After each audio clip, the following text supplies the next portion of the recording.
There we go. Am I actually live this time? I am. Okay. I done screwed up. And I tried streaming just the other day. And I didn't realize that my stream wasn't on. That's right.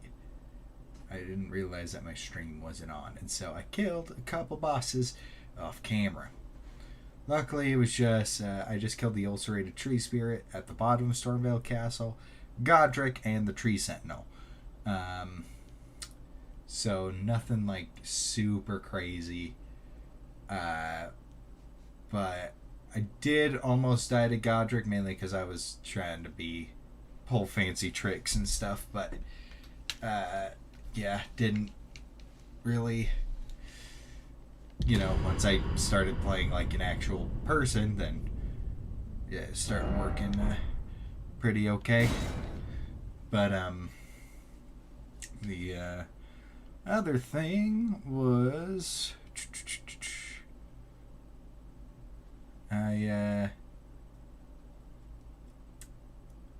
so once I started playing normally, did that. Tree Sentinel gave me a bit of trouble. Not enough. I didn't die to him, but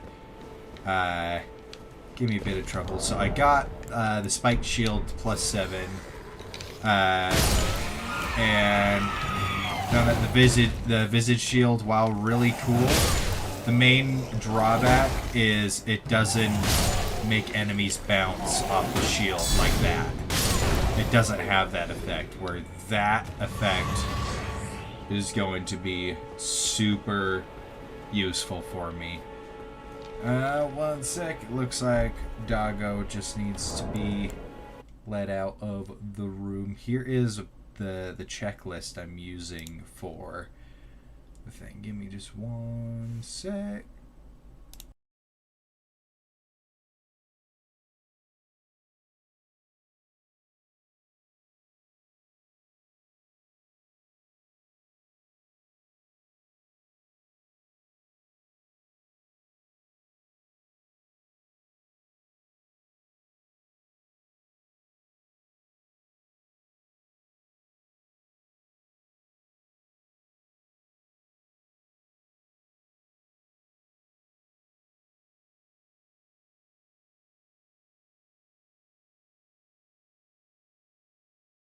There we go.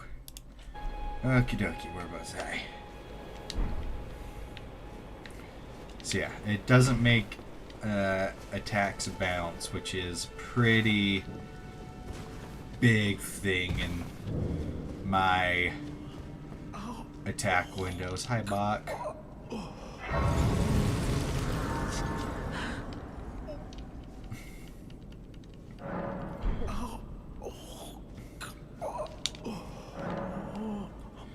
Yeah, I feel like these two shields right here definitely gonna end up being mainstays.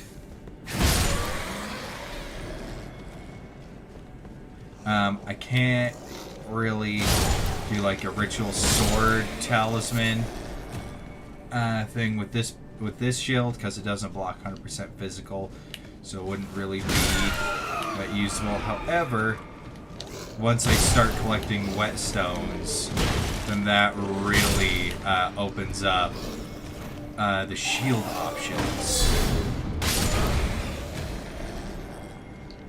Really opens up those shield options.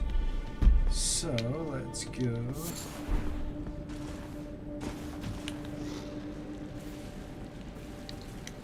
Let's get a sneaky Viper Bite off on this dude. Actually, let's get a charge attack first.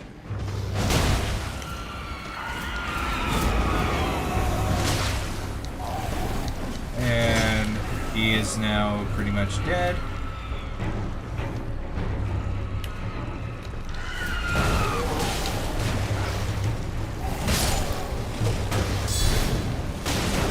And goodbye. Yeah, this, the coil shield is actually like I actually genuinely really like it. I might use it on like some sort of like druid or witch doctor build.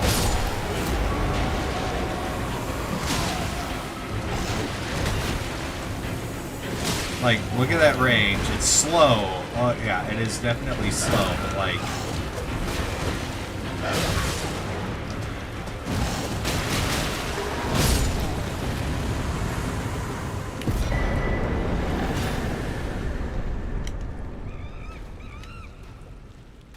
Bonk. Oh, that's fun. Alright, let's go to here. Demi-human chief duo. Check.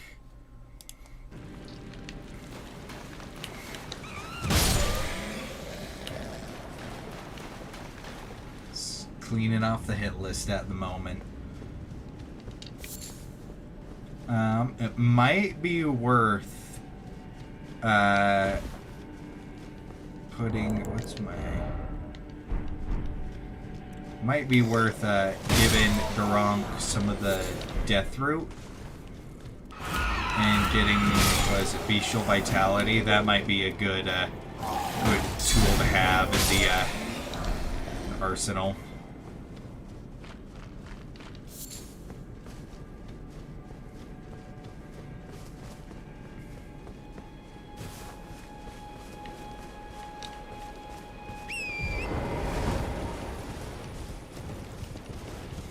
Okay, let's see, what do I want to go for next on the hit list? Let's take a look at the map here. So we got those caves. So we need to get these Murkwater caves up here. I think if I remember correctly, I think I beat Agil. Yeah, I did beat Agil. So I have these 3 caves right here. I've got the Death Touch catacombs right here. And let me see. Have I done the? I can just check the Ashes for. Okay, yeah. So I've killed that Knight Cavalry right there, but I haven't done the Bell-Bearing Hunter or the Death Bird. So let's see if we can get that Bell-Bearing Hunter to spawn and see how we fare against his like. You have enough for a level. Not quite, okay.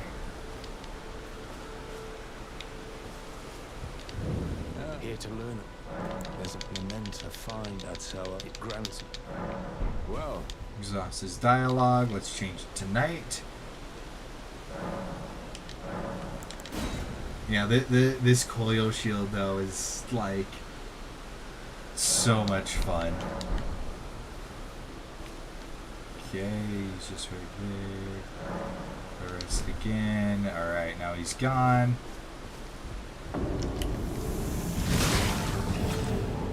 Alright, he's poisoned.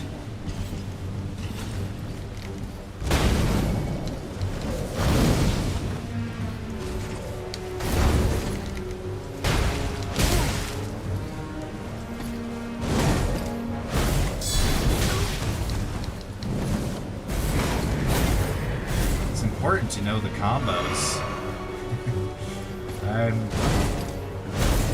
Third hit, now guard counter. Oh, such a cool attack.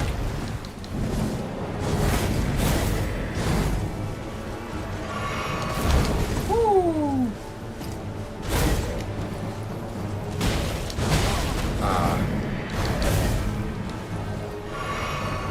You know, I should really put something in my physics class. Just realized I haven't done that yet. Oh! That was hurtful.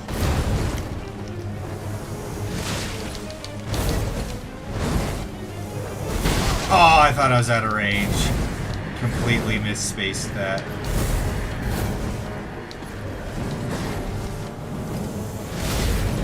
Oh, that got him though. Okay, I need defense. Bring that back so I can heal up. Alright. Poison's done. Get one more poison bite off and I'm good, Oh, the drill. Goodbye, sir.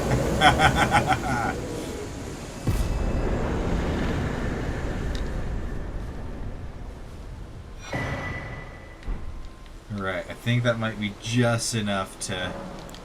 Yeah, push me over. Okay. Let's just get some vigor in us. Let's go kill a death bird. Clear him off while we're right here and it's nighttime. I have a feeling the coil shield is going to really shine right here. Now these guys can be a bit of a hindrance.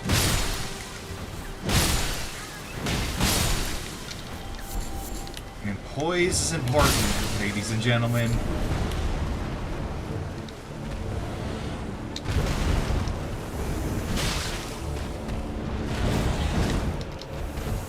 I have a feeling he's immune to poison, but I can get headshots with it.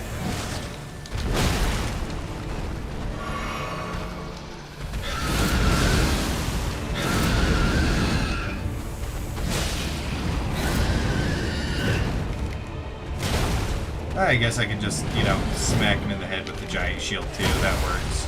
Yeah, that works. Yeah, that'll do it. Yep. I don't need any fancy snakes or anything. Just blunt force trauma to the face will do the trick. All right.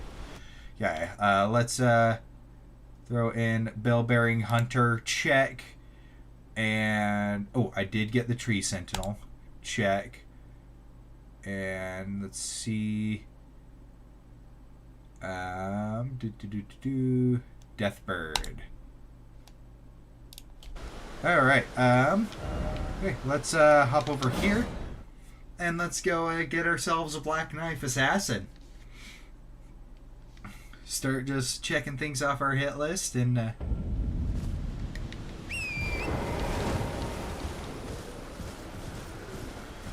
over.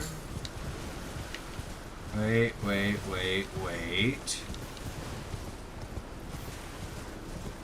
Before I do it, makes the physic.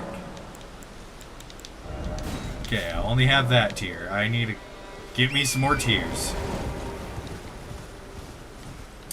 I don't know, like, what Crimson tiers will be, like, really good for this.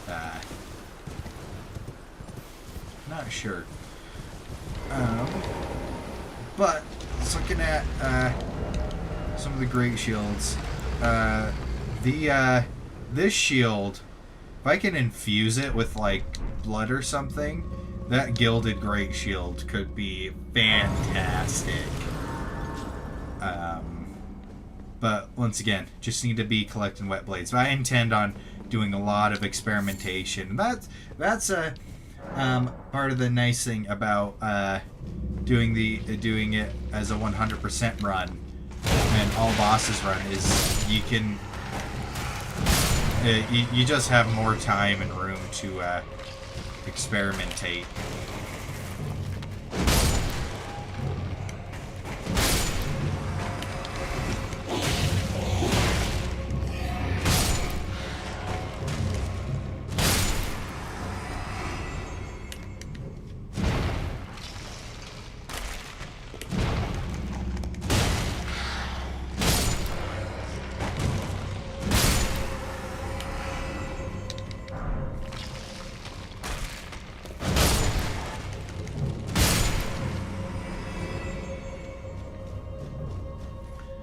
Alright, let's move around here. And none of these things I'm really gonna use, but I don't know, it just bugs me on a spiritual level when I don't collect the things.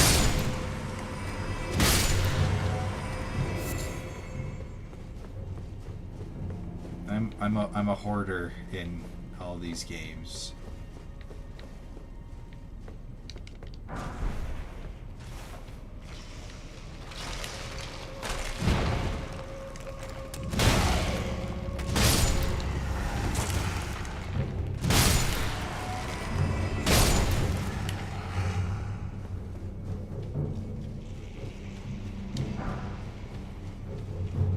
Come on. Dude, wake up.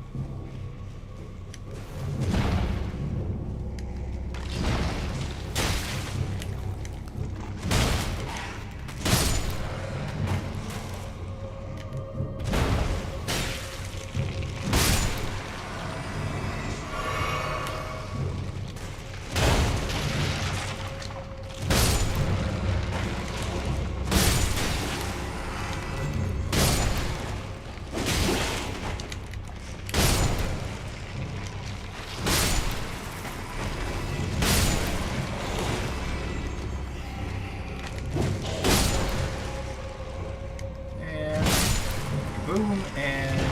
oh. Here we go.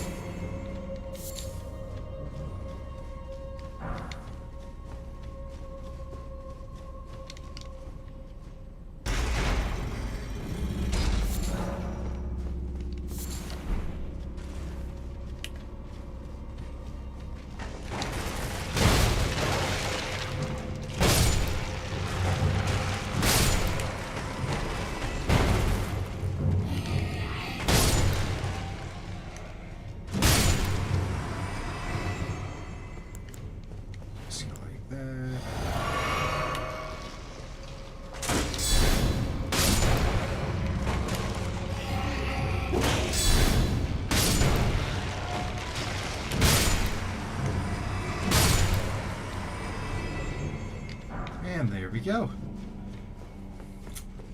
Death Touch Catacombs cleared, save for the boss. So let's murder him. That's gonna get me demonetized on YouTube, but who gives a crap? I'd rather start a Patreon with Twitch anyways. Alright, let's try the snake bite. Okay, shield crash. Alright, shield crash. Black Knife Assassins. That's gonna be real nice.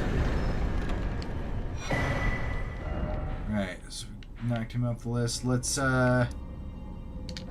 hit the lake and start clear out these Murkwater locations.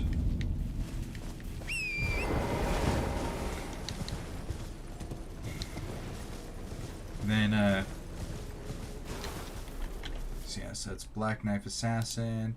Alright, so we're missing Crucible Knight, Burial Watchdog, Tutorial Boss, Grave Warden Duelist, okay, Murkwater, Guardian Golem, Patches, Soldier of Godric, and the Tree Spirit down there. Alright, so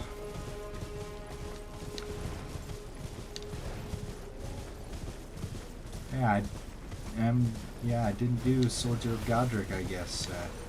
Oh, that's gonna be interesting. Probably just out of respect, I'll swap to an unupgraded shield for him.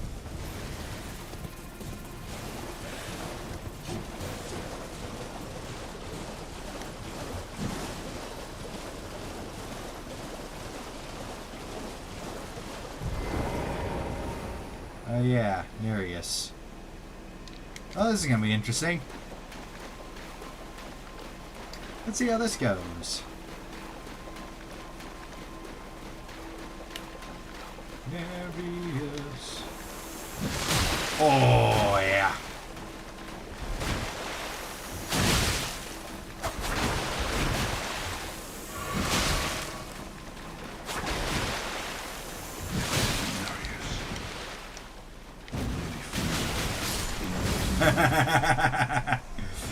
Oh, that's fun. And just as blood.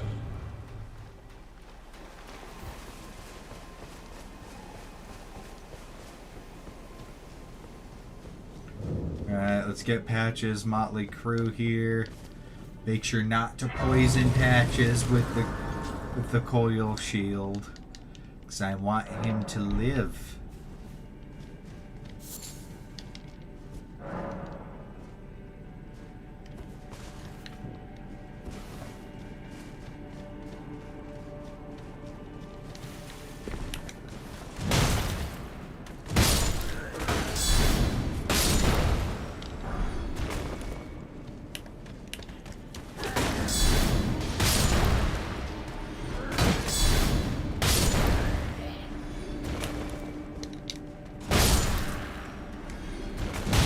go. Yeah, you imagine you're just chilling in a cave with your buddies, and then some freaking green dude with just a spiked wooden maul just comes, bashes your freaking face in. Not terrifying at all.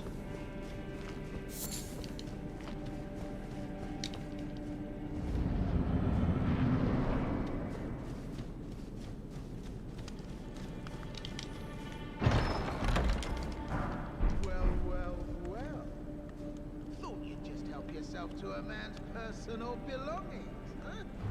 You scheming little thief! The gods demand repentance! Cough up your coin! All of it!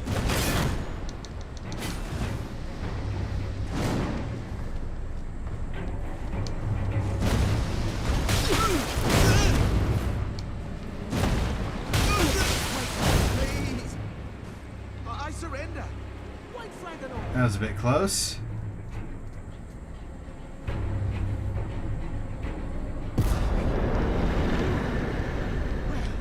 Finally come round, have you? I knew you would. You're a man of reason. True and true. Well, what do you... Now, how did I took you for an innocent... Well, water... I'm packed tarnished, like... Only for now. In exchange for... Honestly, frankly. So don't... I'll be ready to...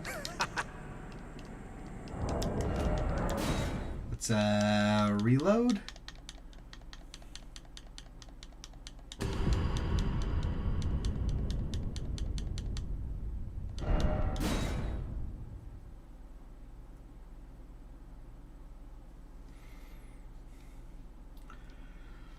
Oh, excuse me.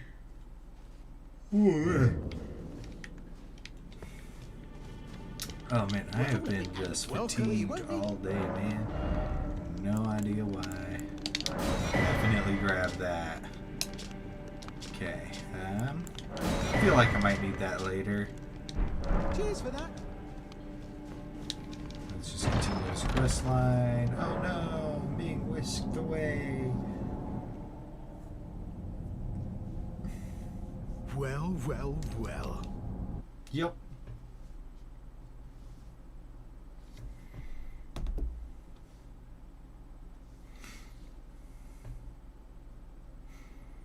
Just glad I'm actually loud this time. Okay.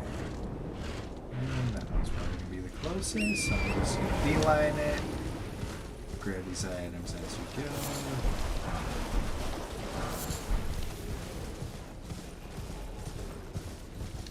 Continue Kenneth's quest. One of the least. If your name's Kenneth, I'm sorry, but that's like one of the least like intimidating names ever.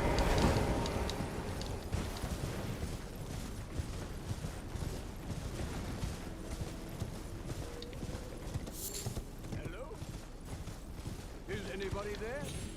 Someone who might be interested in rescuing the great Kenneth White, servant to the troop.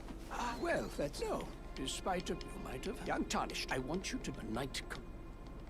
Trimbark? A fine word. I doubt that it. Now, go on. Right, much. What's that look? Well, under even the vow, which is why just you. Ah, yes. Would you like to? I see bright. Enter, and who knows? What say you? Very. I knew. I shall hold. I see. Okay. So let's see. We got patches done. Let's up over here. Let's go get that Grave Warden Duelist.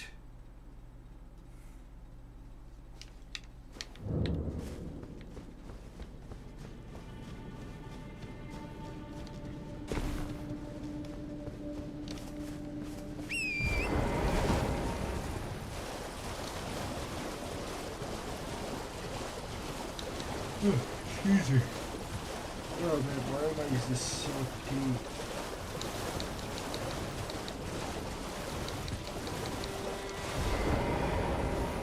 Hey buddy. Well, I'm your tarnished. You do the part. Just remember me on your arms, we will.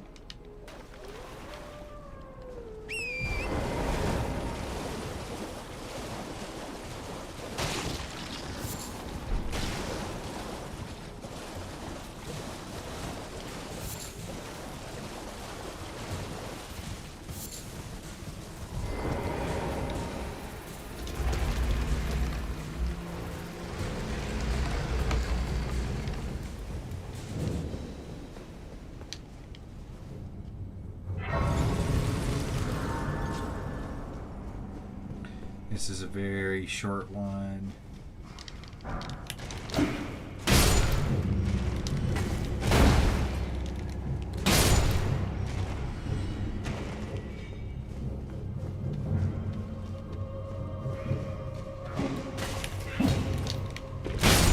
Ooh, that was satisfactory.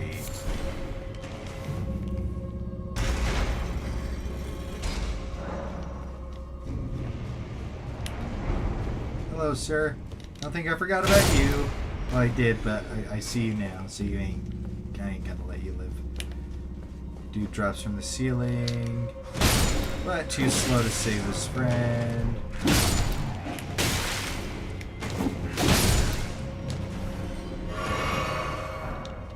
Here we go.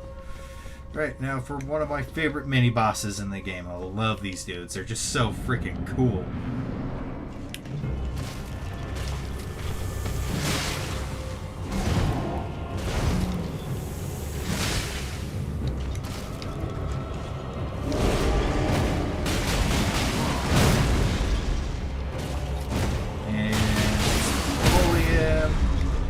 Goodbye, sir. Oh, you lived. Not for much longer, though. There we go. Oh, man, I love that coil shield. It's so much fun. Alright. Let's head over here. Let's go knock out that Guardian Golem. So, Grave Warden Duelist. Check.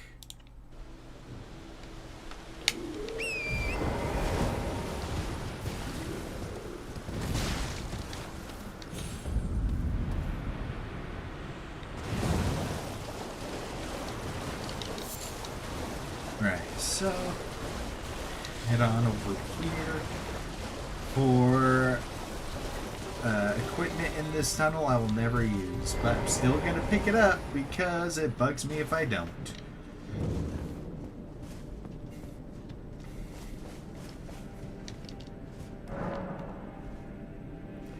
And part of me is curious about trying, when I fight Grail, actually engaging with the gimmick.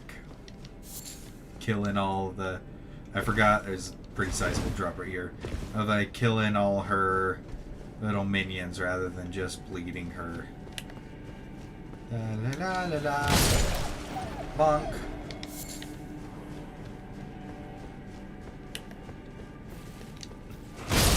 Bonk. Okay, just straight up missed, alright. Oh, you did do that. Okay. Respect.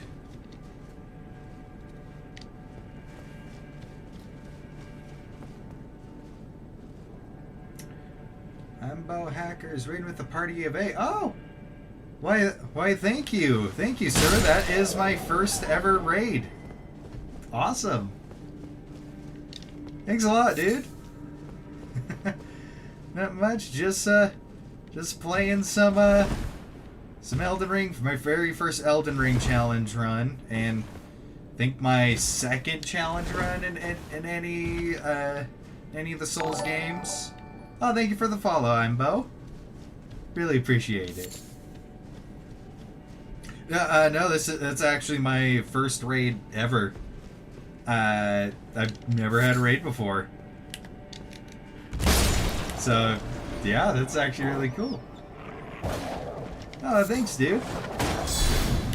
Yeah, yeah, I usually just like stream on this channel a bit for fun, but yeah, I enjoy playing. Most of what I do is we stream every other Sunday on a different channel where we, me and 5 other players, we stream our D&D every other Sunday that I am the Dungeon Master for. Thanks for the follow, I'm a hacker. Alright. Yeah, thank you. I really appreciate it. Thank you. Thank you, Uncle Lucky, for the follow. Really appreciate it.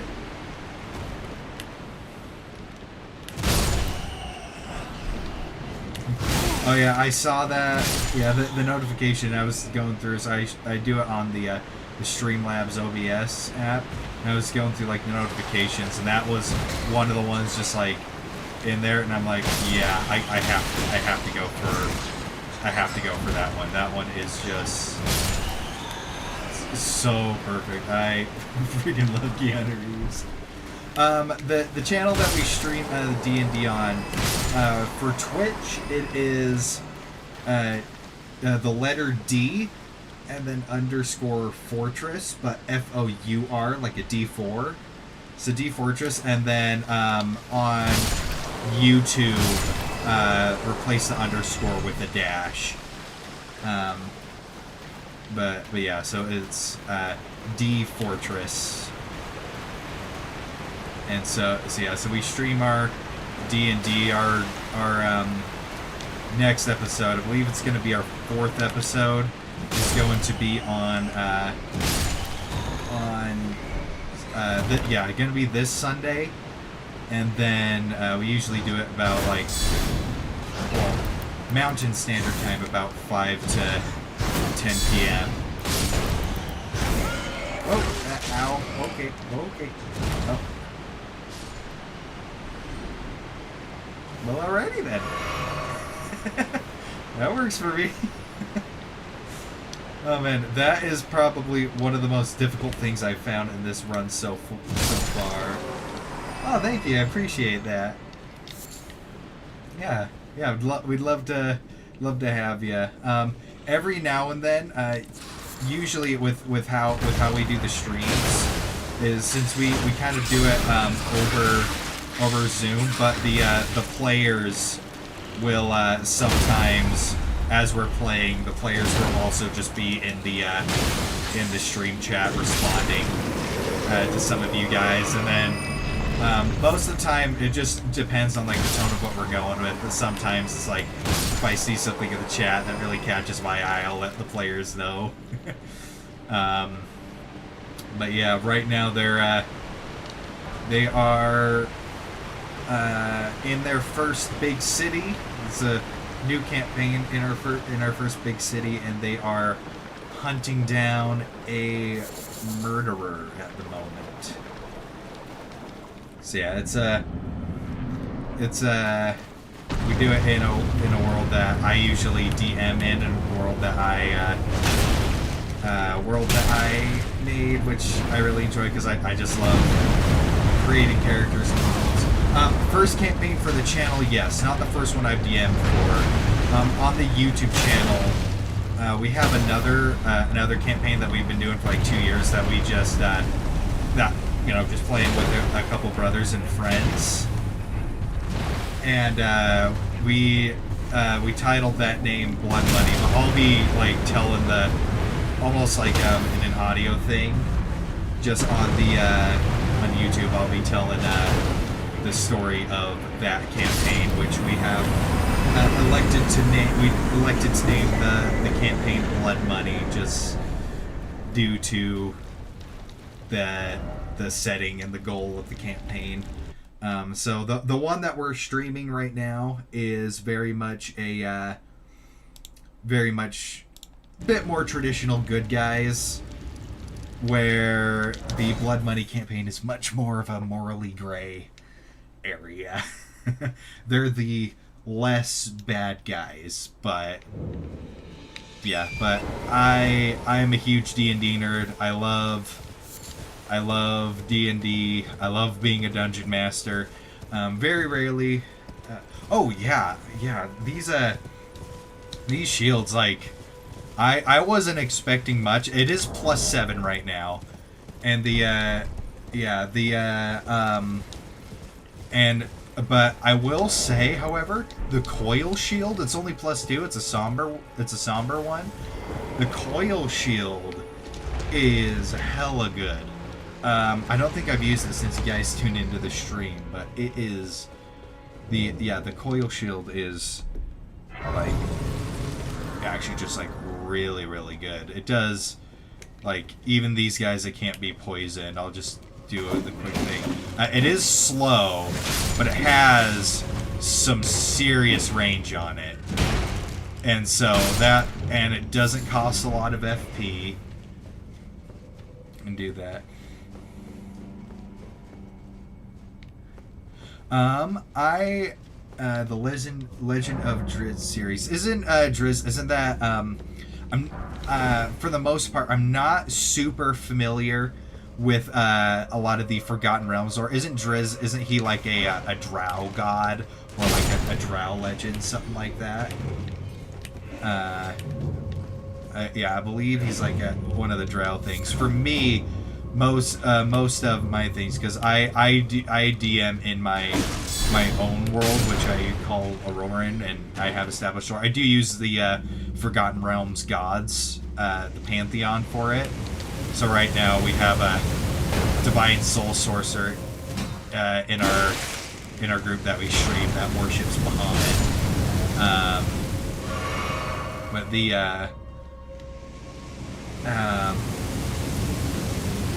yeah, most of my stuff, I am a huge fan of the world of Exandria. I'm a big Critical Role fan, so that's part of the inspiration of why we started streaming our things, just because it's like, you know, we have so much fun doing it. Why don't we just you know, stream it? And then we just started another campaign and just decided to stream it. So yeah, it's been a ton of fun recently. Absolutely love the characters that we have.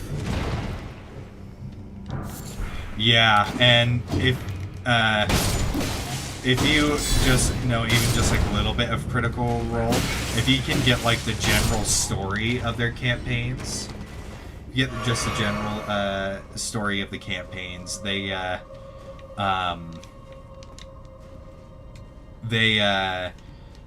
the animated series of their first campaign on Amazon Prime, and they are releasing their second season right now, and holy crap is it good. Because, like, you know, it's one thing, you know, D&D is always fun. It's another thing when you're watching, you know, professional voice actors. And me personally, it's like my big obsessions growing up were, I love D&D, I love creating characters and writing, and I love voice acting. So those three things are all combined in Critical Role. I've always been a huge voice acting nerd, so when I figured out that existed, and not only existed, had some of my favorite voice actors on it, I completely lost my mind.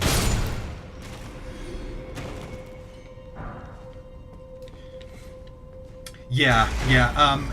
It's pretty much mostly canon.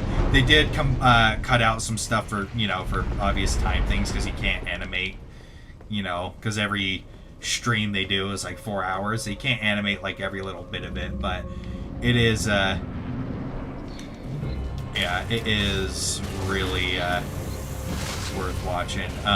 Personally, my favorite campaign at the moment that they've done is their campaign 2, just because I love the characters. However, the campaign 3 that they are currently doing, which I think they streamed episode 48 of it last night, is coming in clutch. They have some really interesting characters. Oh man, I am really bad at dodging right now. Holy crap. There we go.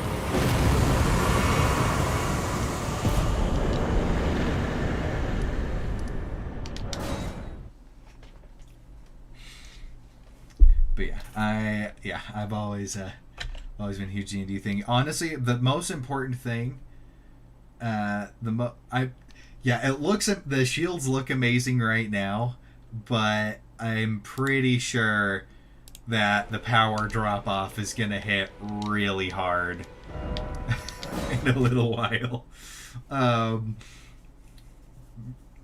Yeah, one thing, I have a plan. The only real plan I have is for when I eventually get to, can I level up? Yes, I can. Is when I eventually get to Rykard. I'm going to just spec out for fire resistance as much as physically possible. And then just, yes, it can block waterfowl. She'll still heal from it, but I can at least not die from it, which is the most important thing. That's why one of the things I was thinking of is getting a 100% block shield. And so this one only blocks 95. So I was thinking of probably once I get some more strength and equip load and get some whetstones to infuse, probably throw like cold on this guy right here, the Gilded Spike Shield. And then just like possibly for waterfowl specifically, maybe throwing on Barricade Shield just to keep that. I think a little bit before you guys tuned in, I guess technically I was talking to myself, but I was going to throw on my +0 heater shield just out of respect for the man. But yeah, honestly, it's like the main challenge with the shield, honestly, is hitboxes, the range of it.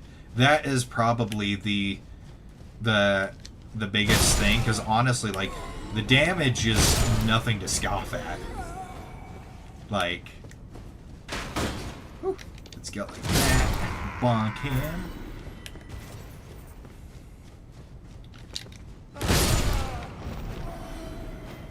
Here, but yeah, but what I was saying before with Dungeons and Dragons, the most important thing is just finding a group of people that you vibe with. As long as you all like kind of want the same thing,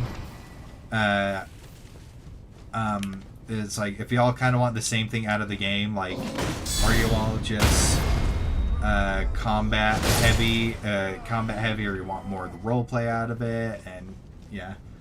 The only dagger build I could ever do was Blade of Mercy. Same. I struggle doing any sort of dagger build on any of the games, but Blade of Mercy, Bloodborne, oh, just absolutely insane. Alright. Let's go, man.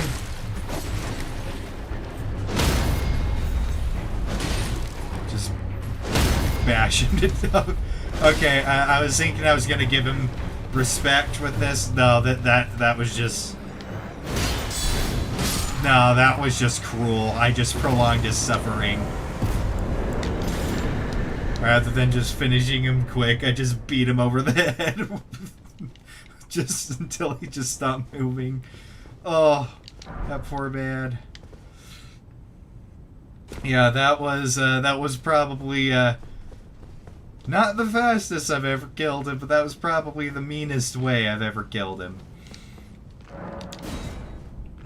Okay, so I think for Limgrave, I'm not doing region lock, but, you know, it's just satisfying checking a whole row of boxes. I think for Limgrave, I am, I just need this tree spirit that's down here, and then, Crucible Knight in the Everjail, and then the only other thing is the what do you call it? The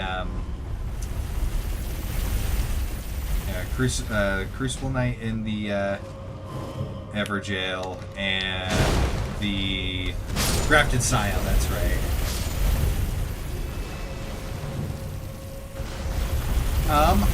You would think so. However, my secret weapon is this coil shield. I think the Crucible Knight. Oh yeah, there's nothing in the rules against parrying, so I can I did buy the buckler just because it was a shield. But yeah, the, oh yeah, these guys are a little beefed up. Yeah, there's nothing in the rules against parrying. I am just bad at it. But I did get the buckler, which should help a little bit.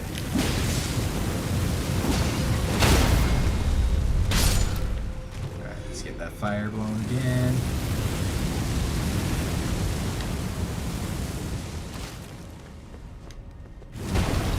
But honestly, the reason why I wanted to do, I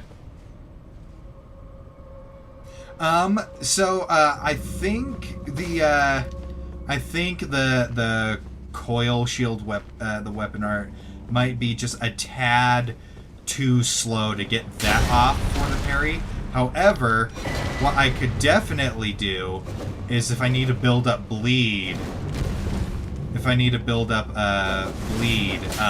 I can definitely parry and then two-hand this shield that I'm holding, this Palisade shield, and shield crash. That could be very viable strategy there. And one thing I learned just the other day, I tried the seamless co-op mod with my brothers a little bit ago, and the one thing I learned during that is there is some magic giant pots that you can see from up here. Oh gosh. Alright, well, I'm probably freaking dead. Yep.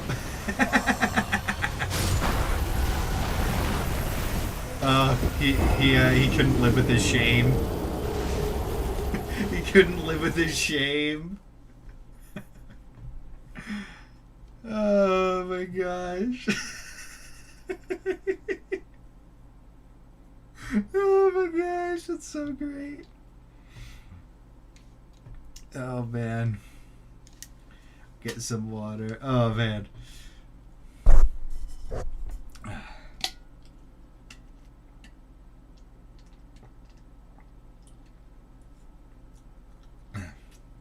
Yeah. I never knew that was there. So it's like next strength faith build I do, 100% I am going for that 100% I'm going for that chariot to break so I can use the Erd Tree Great Bow if it fits the aesthetic of the build. Although looks like my game might be frozen, so I might have to Alt F4 and go back in. Hopefully it doesn't send me back too far. Yeah, let's go ahead and do that. It is fully going. Oh, you can even see my other tabs. I got there's the Streamlabs, it's Elden Ring, there's my Steam. I was watching Critical Role earlier, and there's a Discord, and looks like that's my WoW guild chat. Right there. Bill Nye the Science Guy, I've got my eye on you. Alright, let's task manager this sucker. If it'll let me. Sometimes when it crashes like this, I sometimes have to reset my computer, so we'll see if it gets to that point. I'll try to do that. Come on, game, you can do it.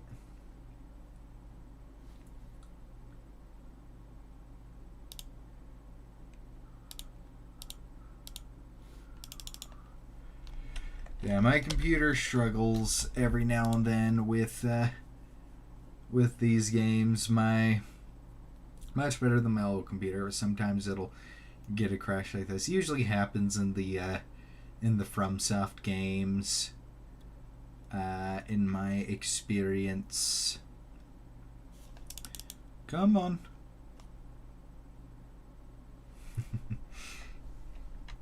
While we're waiting for that to sort itself out, guess I can just talk for a bit.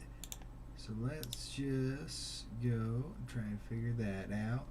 But yeah, yeah, I've always been just a massive D&D nerd, but very rarely do I get the chance to be the player, as I am the forever DM, and so it kind of let me go like this. Let's see, is there a way I can get that task manager onto my second monitor so I can actually click on it?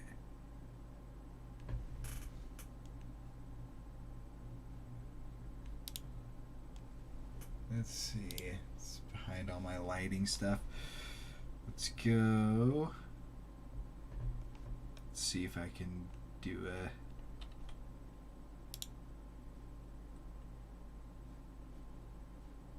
Just go into settings.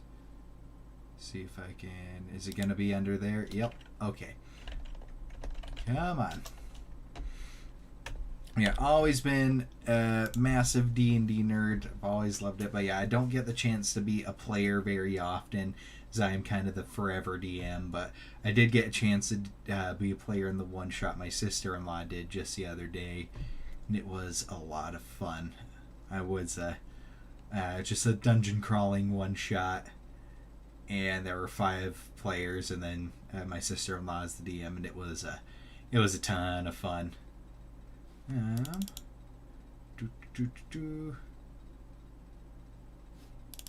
Alright, looks like it is not going to let me do that, so I may have to trying to see any other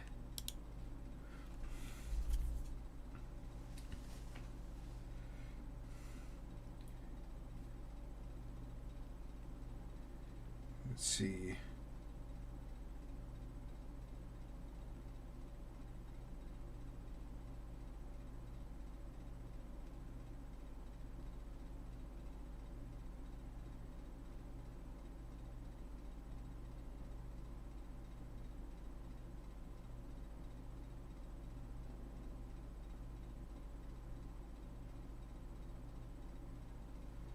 Here we go. Okay. Just looking to see if there's any other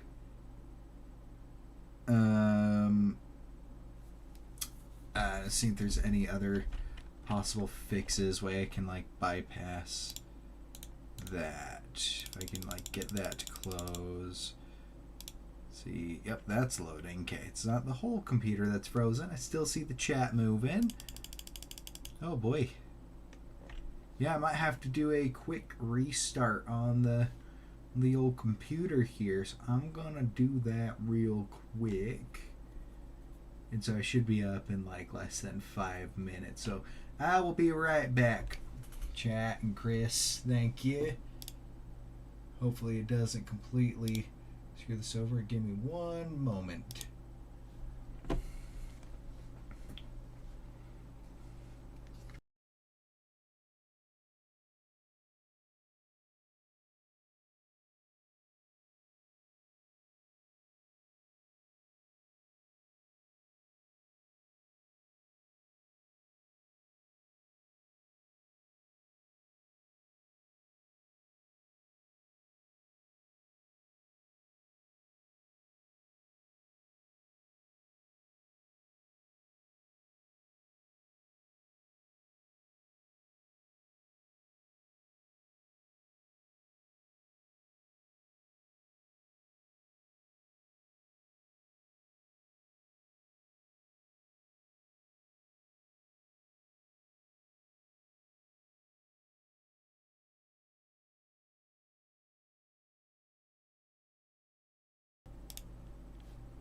There we go. Okay, we're back.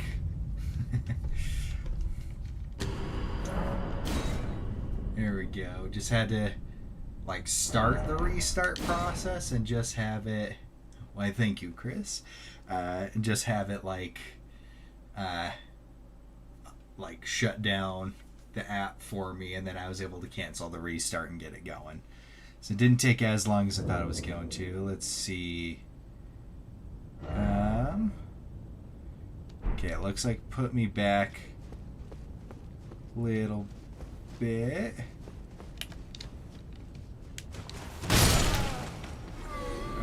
Oh wait, that's right. I died, so it didn't put me back.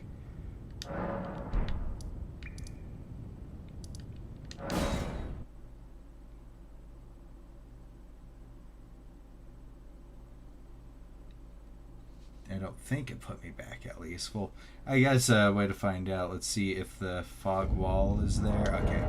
Did I get that? Okay, yep, I still have that, so we're good. Yep. We are good to go. Okay. Ulcerated tree spirit, here I come. I think this one's a bit beefier than the one I fought in Stormvale Castle, but I'm using a different shield this time. I used the Visage shield for that one, and wasn't quite working as well as I'd like it to. So swap back to this fella right here. Because the Visage shield... Oh, that works. Visage shield... great base damage, really awesome Ash of War. The main issue is it is super duper heavy, and when smaller enemies hit the shield when I block with it, they don't like bounce off, which means guard countering is like infinitely much harder to do. Ow.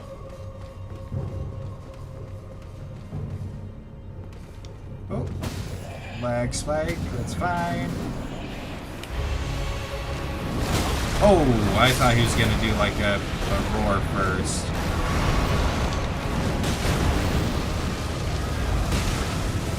He's starting up very aggro.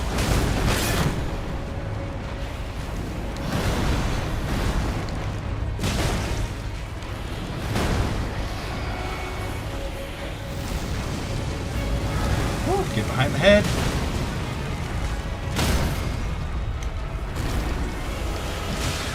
Get a couple of these guys off.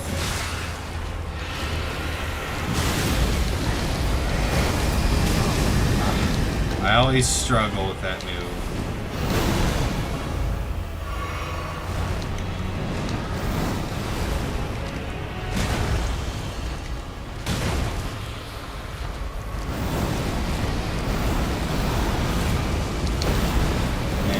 Attack and run up close because he's gonna breathe fire or breathe holy flame, I guess.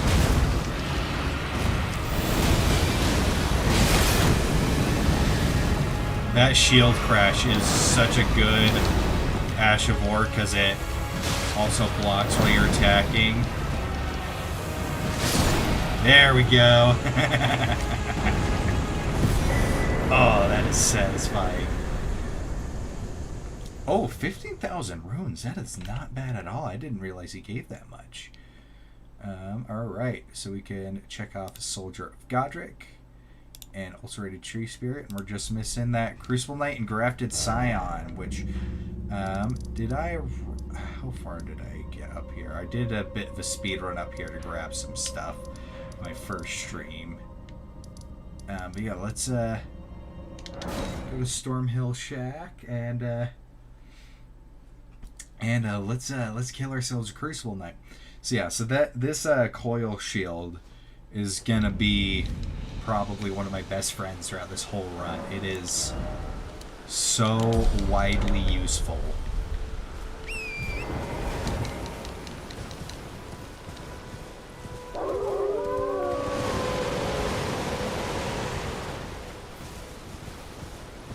Alright, and then we can go up, start knocking down Liurnian bosses. I could probably pretty easily take on Smarog now, the Glintstone dragon that's there in the lake, because I attempted it my first stream and was doing some pretty good process, but this shield I'm holding right here was only +2, not +7, so it was not nearly as good as it is now. Alright, so while he's posturing on me, let's just get a couple of these guys off. Well, I'm out of range. Well, that,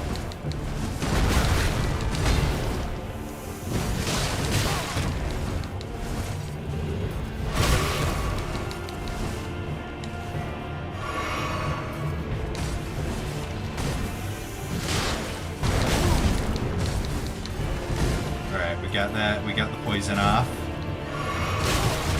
Oh gosh.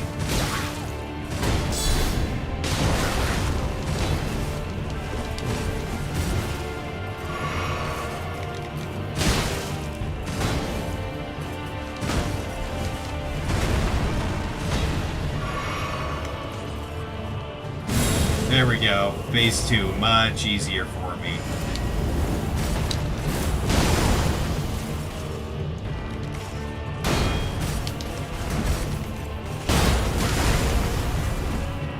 That Crucible Knight Shield might be a fun one to play with.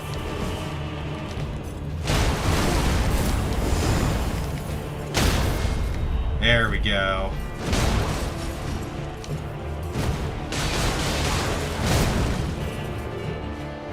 There we go. That was a combo.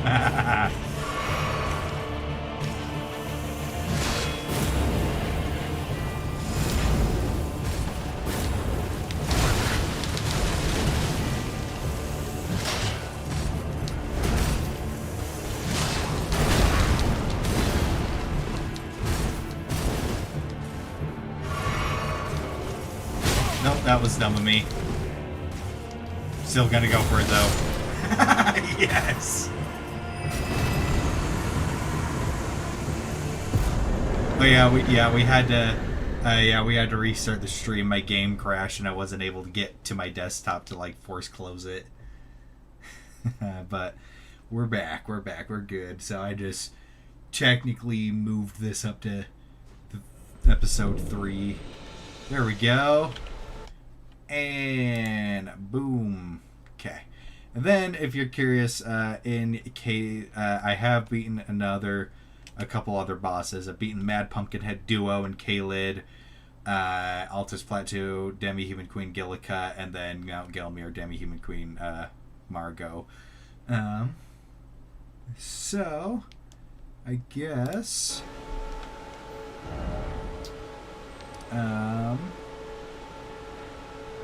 let's hit up the...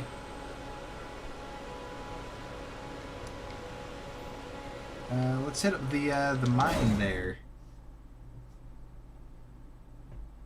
Yeah, I personally have had a couple issues as well with certain streams.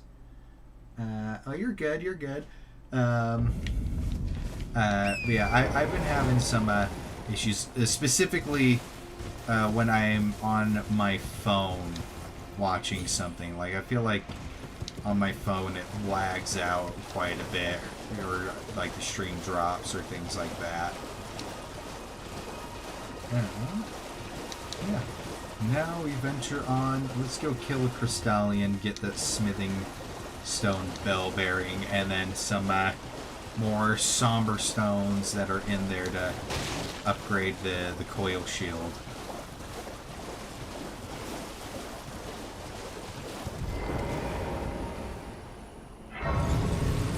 I don't think I've ever seen this grace before. Huh. Learn new things every day.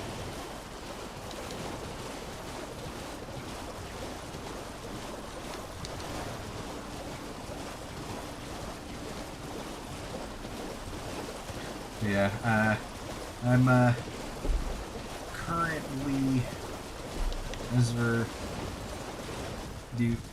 going, making our way over here. I would like to stream more often, but is my main issue. I think this is a shield dashboard. My main issue is I have a hard time managing energy levels. And so I get some days where it's like, I would be so boring to watch. Because, like, I'd basically be a zombie. Like, even this morning when I was at work, I first couple hours of it, I was zombie. By the end of the day, I perked up a bit more and got some energy back. But yeah. This main thing is, did I pass? Oh yeah, it's back this way. My main thing is, so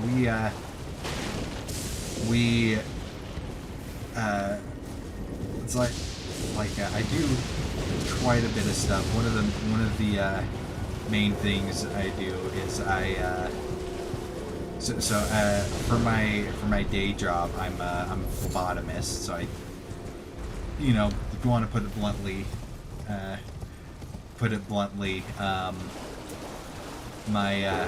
stab people for a living.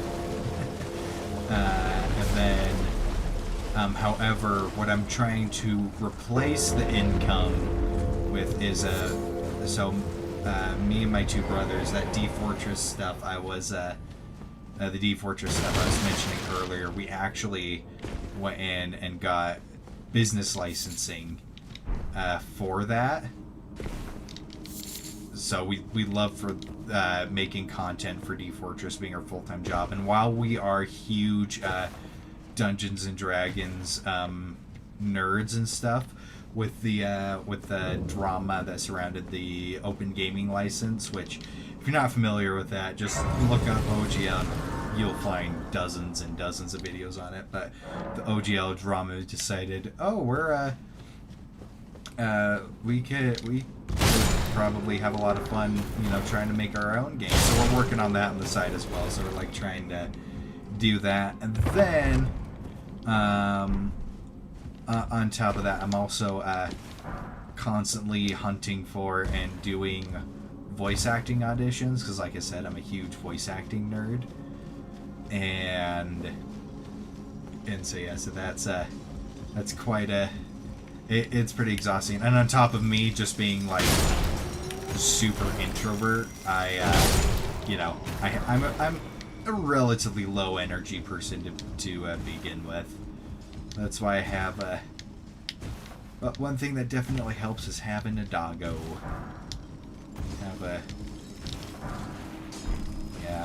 It's really fun though. But yeah, we're still in the very beginning stages of it. Like, we just started that campaign, and so we're still debating whether we want to try and do things more with a have it be more Twitch subscription based, or have it be more through like Patreon, because it's like, yeah, both is technically an option, but it sounds like having it do both, I don't want to have people like have to subscribe to Twitch and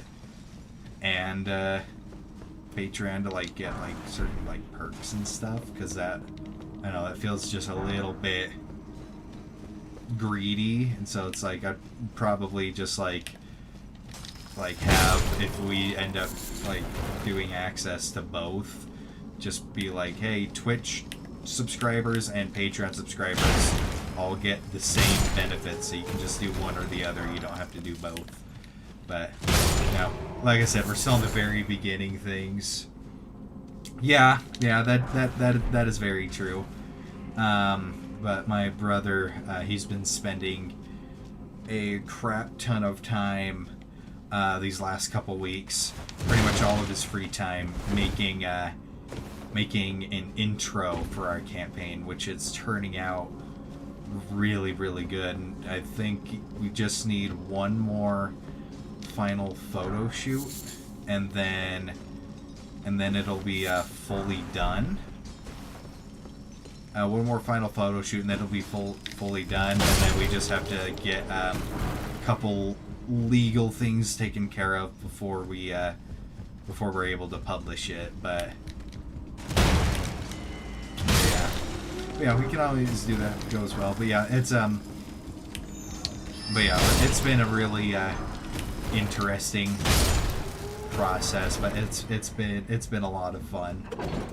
But yeah, so the main thing is just trying to replace the income from from the phlebotomy job, because, like, don't get me wrong, it's a great job and best management I've ever worked for, but, like, it doesn't matter what job you're working at, there's always, every job's gonna have, like, some, you know, stresses and stuff with it, and it's like, you know, while it's a really good job, it's, you know, not my passion, so just trying to replace it at the moment. Let's see if I can. Alright, I'm just gonna.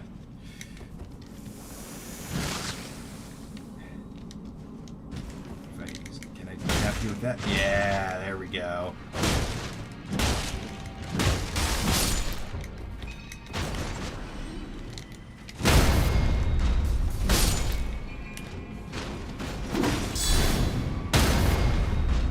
But slowly but surely, I am converting the staff over there to D&D nerds. We got one of the one of my buddies from there in on it, and then he's now part of not the campaign that we stream, but the not the campaign that we stream, but the well, actually, the campaign that we stream has another guy that used to work there with us, but. He doesn't work there anymore, but he was one of our nurses. Is now a player in that. It's his first ever time playing D&D, so he's still getting used to it. But props to him, his first ever time playing D&D. He's getting really into character, and he is playtesting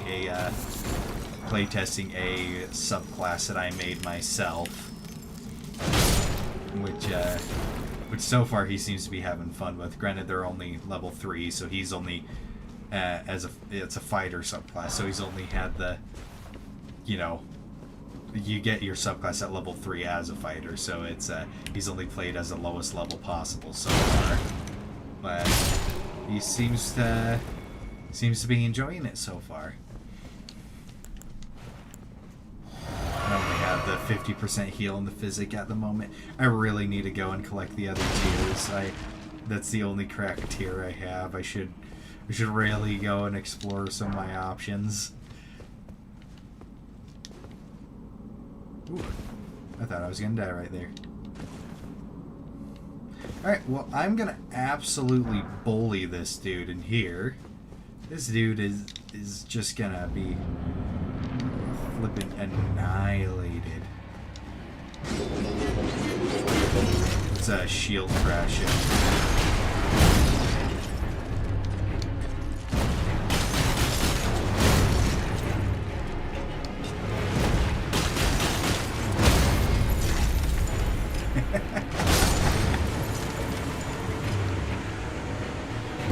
Oh, that was very satisfying. Right. Oh my gosh, yeah, like, I don't think I've ever, outside of the very first playthrough, I don't think I've ever struggled with those guys since. But, like, that was just more mean than anything.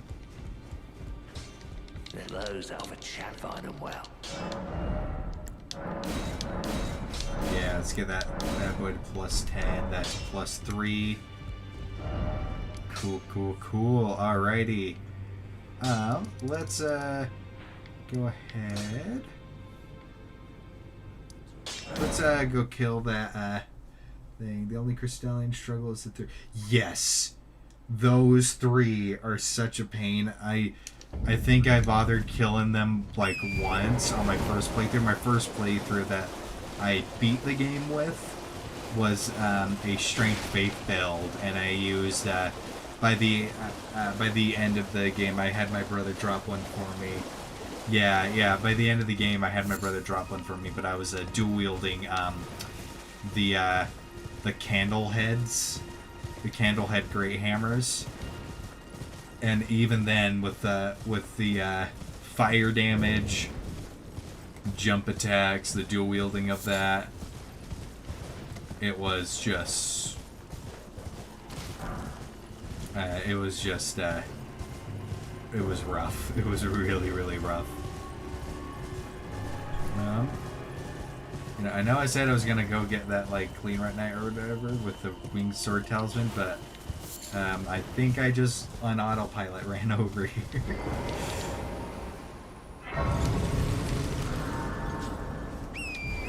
Well, guess I'll go down here first then.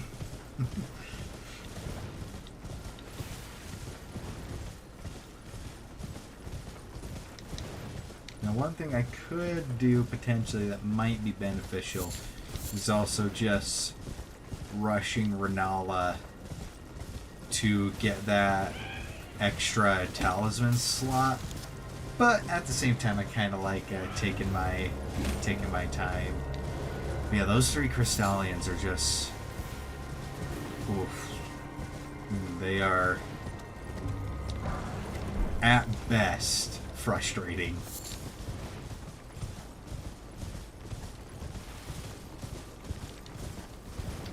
Where's that? There it is. Oh yeah, I just forgot. I haven't even gone down to Weeping Peninsula yet. Not even for flask upgrades. That might be good. Oh well, I think I'm okay for right now. I want to go.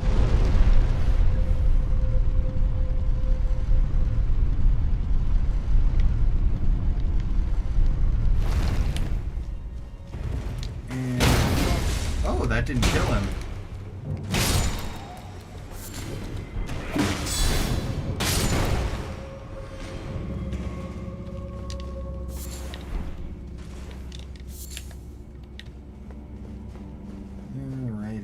See if I can remember this dungeon.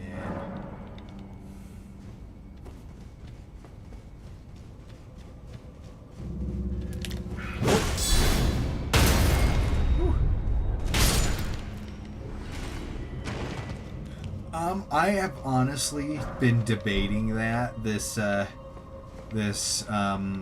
whole run. Because it's like I really want to allow it, but it's like I don't know.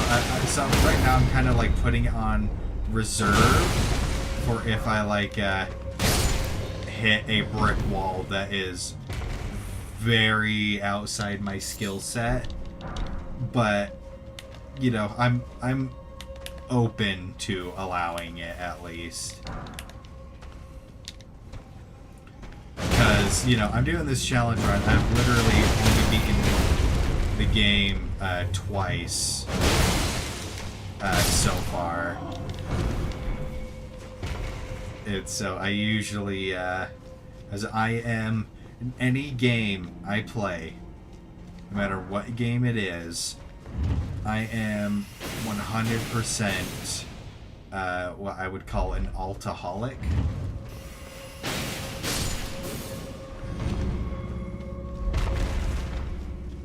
Actually, I learned doing the Death Touch Catacombs.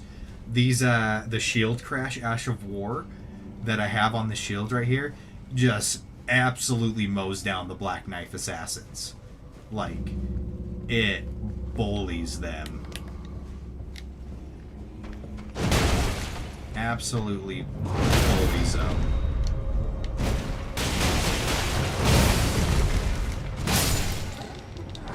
Yeah, because it does that super hard knockdown that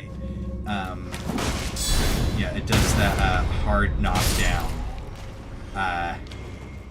on that final hit. And they don't have a ton of poise, so it's just... yeah, it is a super good option with them. There was... last time I beat... that's right. The other thing I used to beat Electo is I had a... I called it like my death build, so it used the Black Knife and then Black Flame Sorceries. And the whatchamacallit, the Black Tornado Ash of War from the Godskin Peeler is absolutely just bullies Electo. You can almost you'll have to dodge a couple times, but you can basically just spam that on Electo and just blender itself down to nothing.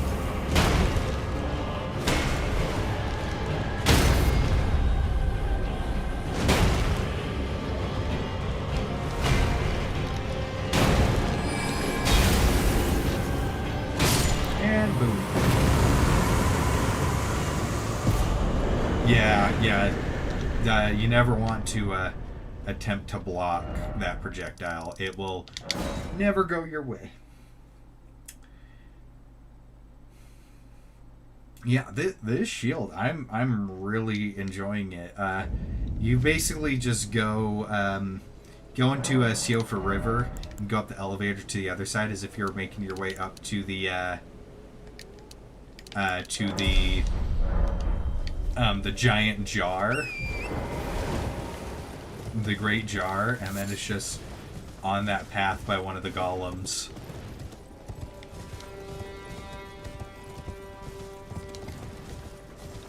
I'm not going up here, but I like taking this jump for kicks and giggles. Whee!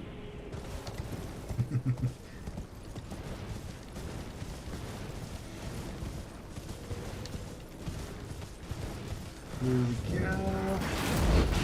Why, thank you for the vote of confidence, but once we get into harder boss territory, I think you'll see that that is far from the case.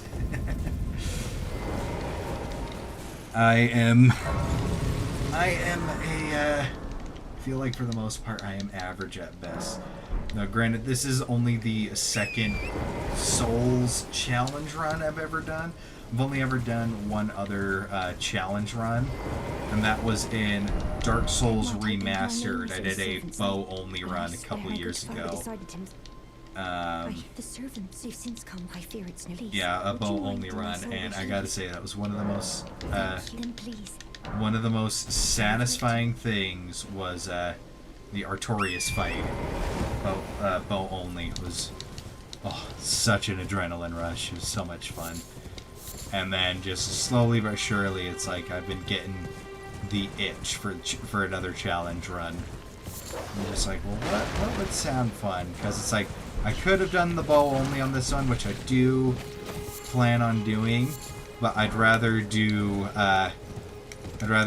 bow only in Dark Souls 2 and then 3 and then Elden Ring.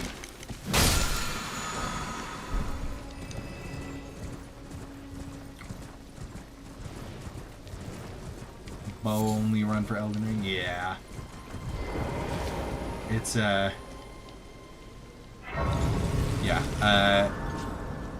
it was a ton of fun in Dark Souls 1. I can only imagine it would be, well, one much more difficult, but also a ton of fun in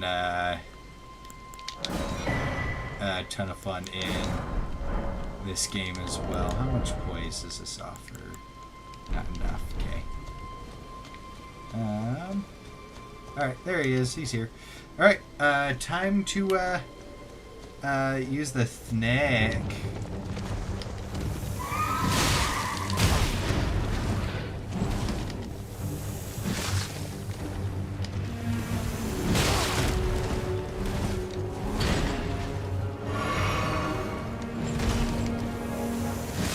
Yeah, the only thing bad about the snake is the speed that it comes out, but literally everything else about it is really good.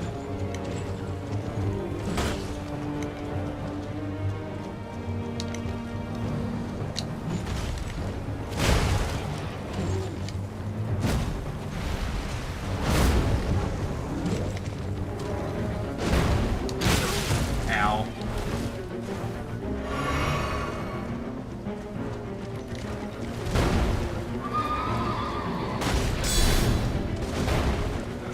Tad too slow. Alright, jump attacks it is for the boy.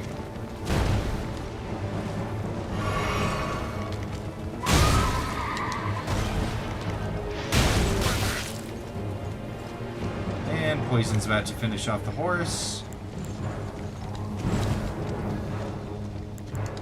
It's a Papa Blue. And now we can just bully this man.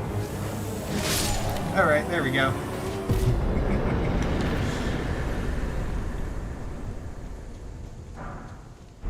Barricade shield.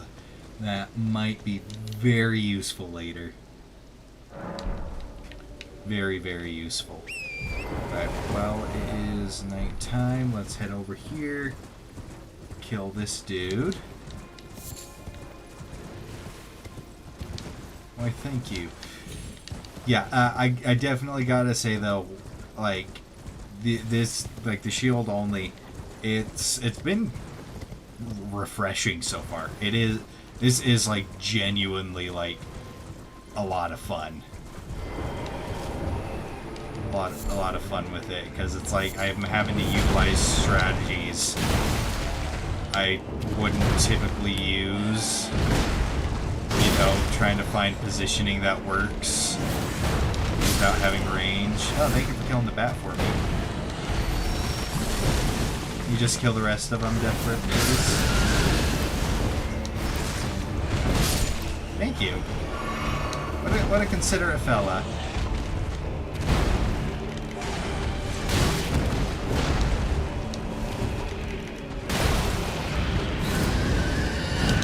Oh, that was a grab attack. So glad. Just knee-jerk reaction. Okay, there we go.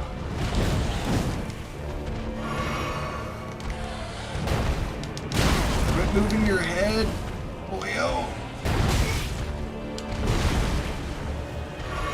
Alright, lad.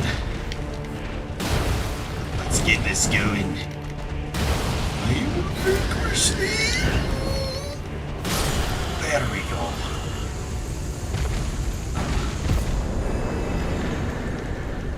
And down he goes.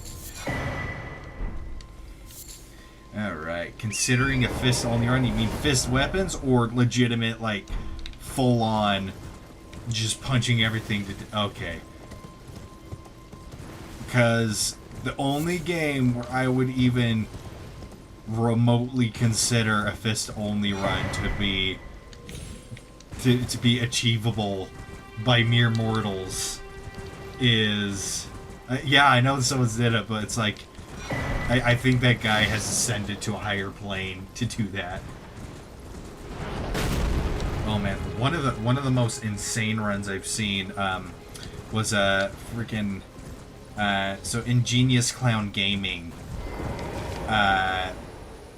was the Ingenious Clown Gaming freaking did a Briar Armor only run. So basically just Armor of Thorns, and oh my gosh, it was one of the most painful looking challenge runs I've ever seen. And then another really painful one was Bushy. Bushy, another really good challenge runner. He did one of, I think he just had a friend drop it to him. Yeah, I think he just had a friend drop it to him or something like that. But he killed every boss in the game with every Remembrance boss in the game with it, if I remember correctly. Or he might have just beaten the... I don't know. It's been a while since I've watched it, but the other absolutely crazy one was an All Remembrances run from Bushy, who did a kick only run, only using the kick weapon art, and that one seemed... Yeah, I know. There's that one. Relatively recent one. I think this one is Bushy as well.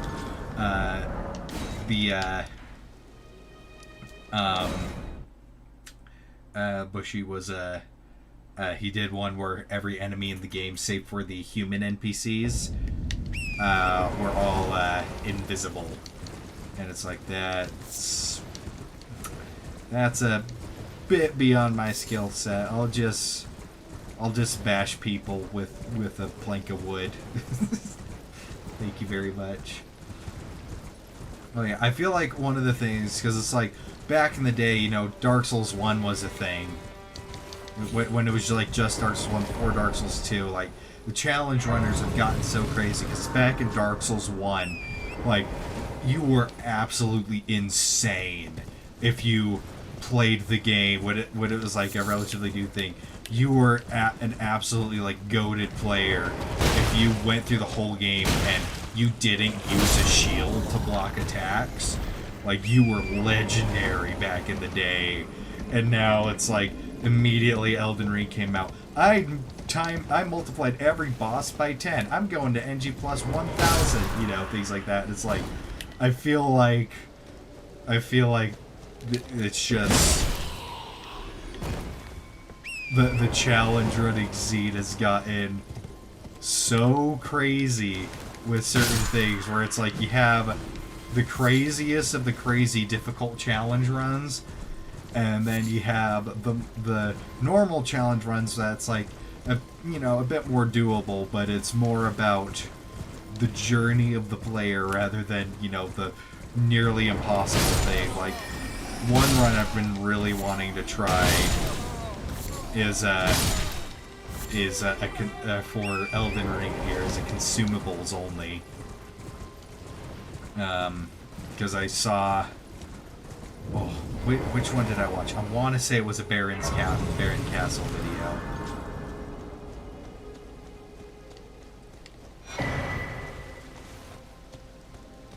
Oh yeah, 100%. That's one thing that really bugs me. One thing that really bugs me. And luckily, it's a very small portion of people. Or it's just like, oh, you didn't really play the game. You used X weapon. You used X weapon or Spirit Ashes or you know, something like that. So you didn't really play the game, and it's like, no, I played the game just like everybody else. It's like, yeah, back when it was a well, I wouldn't say it's like the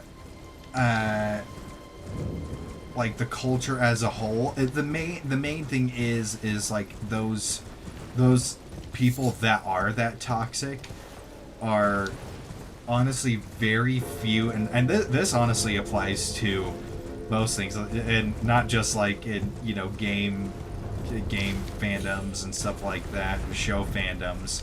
This applies to even just the most annoying people you find on the internet and out in real life. Is all the most annoying and frustrating and toxic people are actually very few in number. They're just very loud. They are very loud. And so it's just hard to tune them out. But you know, you meet your average you know, player here, Elden Ring player. It's like, oh yeah, you play Elden Ring? Oh yeah, me too. Cool. What build did you use? Oh, I used the Rivers of Blood build. Oh, cool. And that's the end of that. So I have yet to use the Rivers of Blood because I have yet to make a build for it. I've been planning on making a build that I titled I'd call it like a Blood Sage build. And I'd want the main weapon to be the bloody Helix, but have the Rivers of Blood in the offhand. Gotta say, that is such a satisfying just impact. Let's get the cookbook down here. But yeah, but that's about any and all things. When it becomes popular, you get the elitists. The elitists show up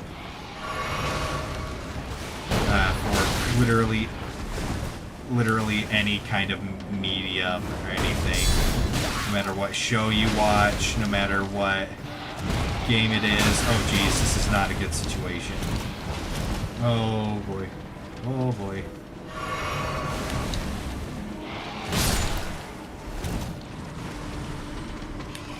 yeah, thank you for tuning in. It's thanks for the raid. That was very generous of you. Oh gosh. But you have a good night, and I'll see you around as well. Thank you. All right. Stream tomorrow. Well, I am tomorrow. Let's see. What do I have to do? I have to take my dog to the groomer tomorrow, but I have to work on some like audio stuff for one of the videos that we're making. But once I get done with the audio, I'll look you up. I'll still be able to see the past chat. So I still remember your name, and I'll see if I can look you up while you're streaming. You know, just have it going while I'm editing. I struggle without something going on. Without something going on in the background. There has to be some sort of something.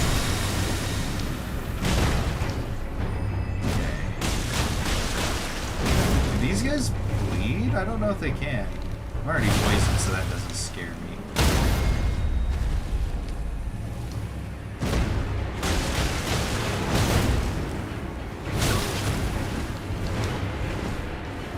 Alright, let's see ya. You have a good night, Animal. Oh, these guys can bleed. Alrighty then. Good to know. Very good talisman to have. Let's do this little Evergel right here. While I'm right here.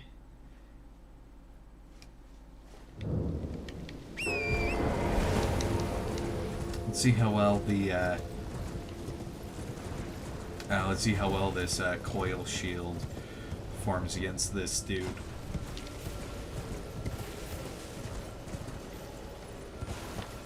It's just a health one.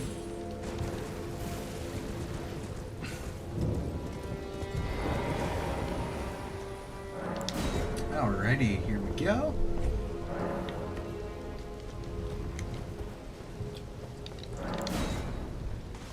And let's see how this guy goes. So while he's just spawning in, we can go ahead and get. See how good his poise is, because the snake bite does. Staggers harder than you think. Okay, this guy can just take it to the chin, no problems, but I mean, looks like I'm confusing him. Doesn't really want to do anything about it.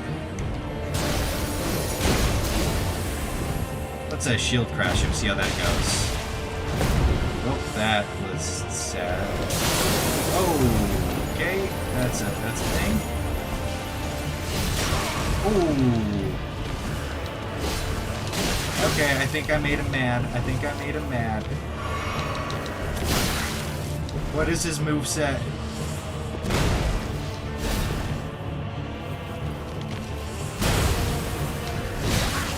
Alright, Poison, come on, finish him off.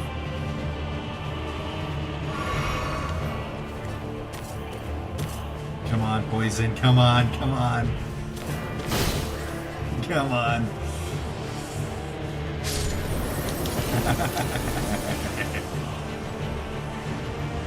Oh, that's so much fun.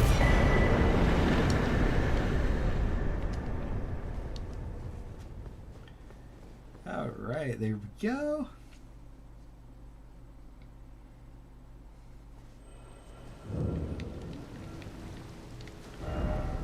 Alright, so we got that. Let's go up to here. Let's get that Erdtree avatar and get some more cracked tiers to play with. Let's get some more strength. Start getting that up a bit.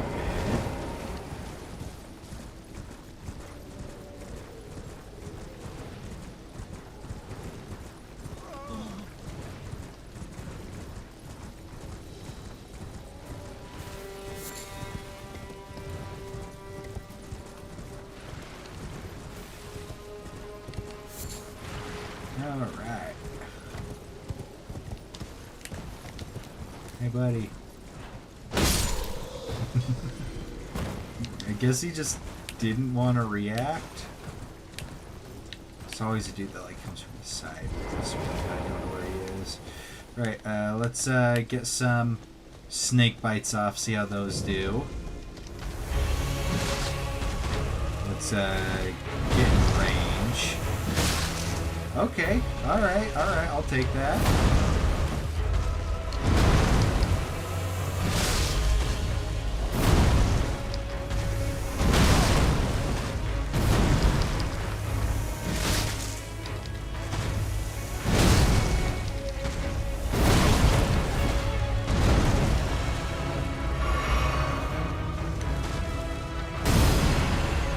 Yeah, and the thing is, it doesn't do normal poison. It does the deadly poison, which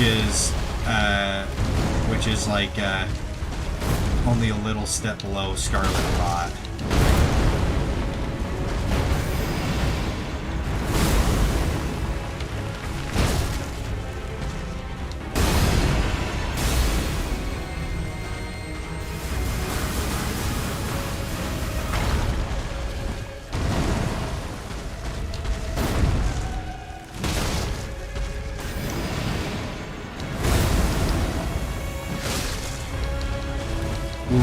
Would be awesome.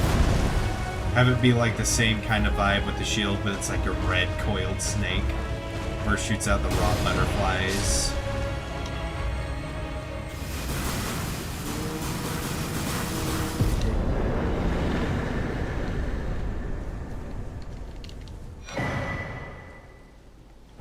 Opaline, Bubble Tear, and Crimson Burnis.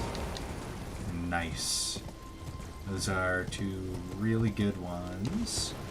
And while I'm right here, let's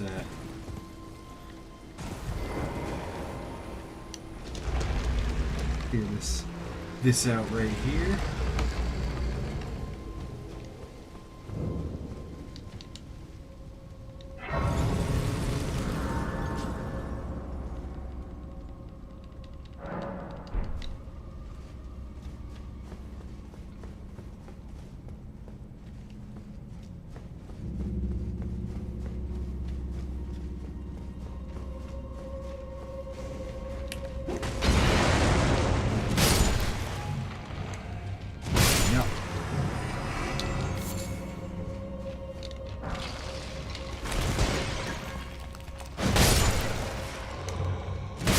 It's got such a satisfying like oomph to it. It's really good. I really like this.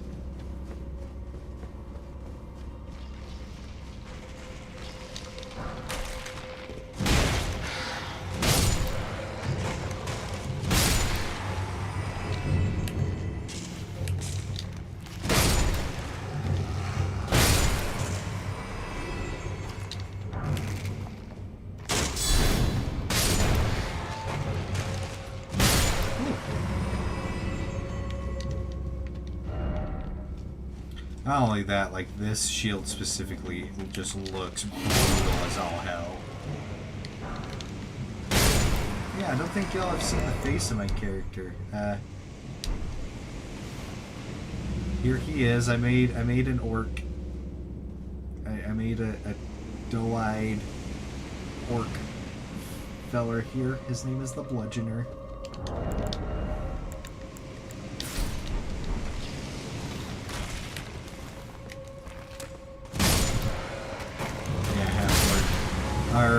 Our player in the D-Fourtress campaign is the one that it's his first campaign. He is we actually have two half-orcs in the party.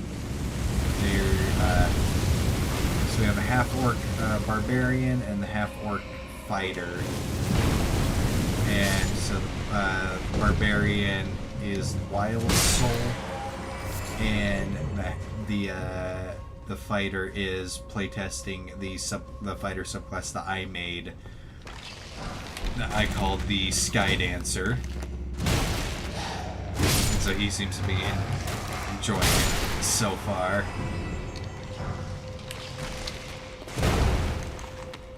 But yeah, basically in all of these games, in all of these games because like I've never really been able to make a meme character. Like I've only ever been able to get through one of these games as kind of like a half meme character, but it was Dark Souls 3. I just called him I called him the filthy peasant.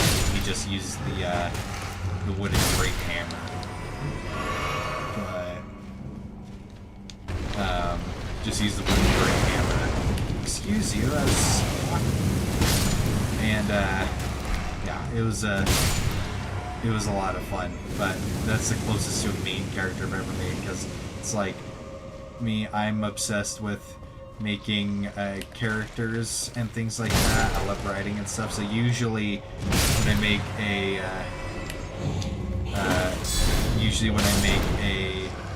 normal oh, Eustace, yep. That's Courage Cowardly Dog. That is Eustace. Stupid dog! I can't do his voice. And I lost my voice playing D&D the other day, so my throat's a bit sore. I was doing the one shot that my sister-in-law was doing, and it was a lot of fun. I was playing a little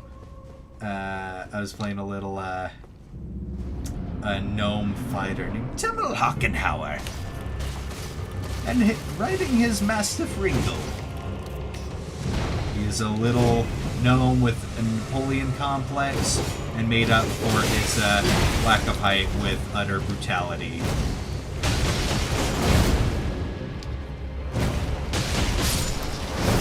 There we go.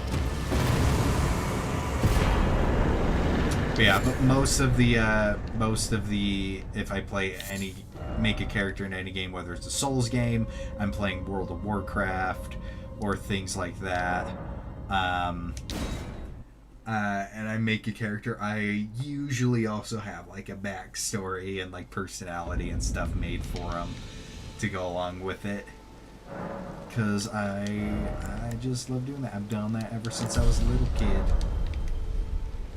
But that wooden great hammer in Dark Souls 3, don't sleep on it. That thing with the weapon art that's on it, you can actually get one pretty savage true combo in PvP, and it does way more damage than you'd ever think it would. Just go pure strength, infuse the wooden great hammer with heavy, and you are set. That hammer is, in my personal opinion, that hammer is S tier, 100%.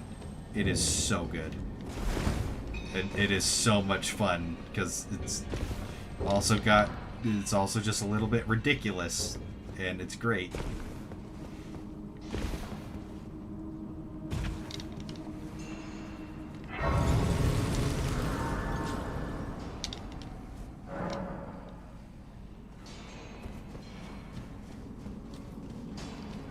Alrighty, we'll go like that. Okay.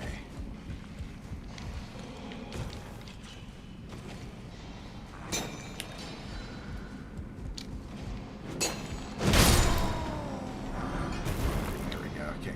Now, before I forget, let's take a look at these Weeping Peninsula bosses. Got Hero's Amor, Cemetery Shade. Did get the Deathbird. I got the Erdtree Avatar.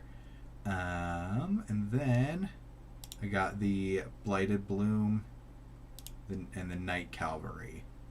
So I think what I'm gonna do is I also got the Crystallian over here. Okay, so what I'm gonna do, flashbang. Oh my gosh, yeah, the screen's so bright, especially because I am one pale mofo. I just freaking light up. I'm pretty sure I become translucent in the sunlight. I am such a freaking reclusive nerd that mostly until recently,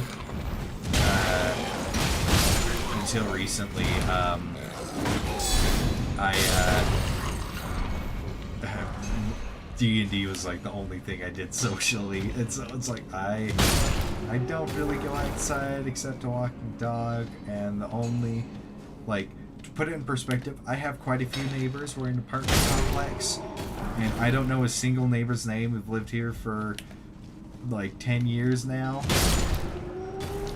and I don't know a single neighbor's name, but I know a lot of the dog names.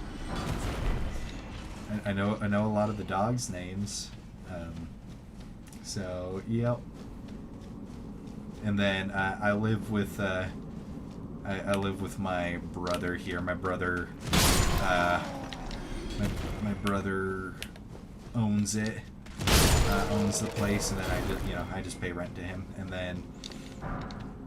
then we both have our dogs in here from the same litter. We have I got a female, her name's Harley, and then and then my brother has a male from the litter named Quinn, because we thought it'd be funny to have Harley and Quinn.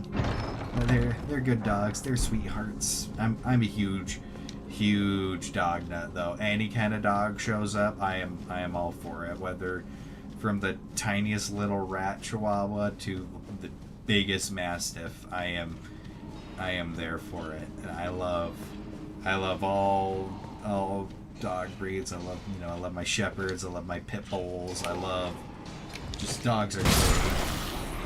Yeah, that is true. We also would have gotten a cat at one point, but would have gotten a cat at one point, but my brother is allergic to them, so we were able to take the little girl home. Oh my gosh. Oh my gosh, they are... So there is actually one of those in my neighborhood, and he is the English Bull Terriers, and he is the most goblin of dogs ever. He just makes the weirdest noises, and he just waddles everywhere, and he's just great. Yeah, our dogs are Australian Labradoodles, so Labradoodle and Australian Shepherd. However, if you look at them, other than color, my dog just looks like a pure doodle, and my brother's dog looks like a pure, just Aussie Shepherd.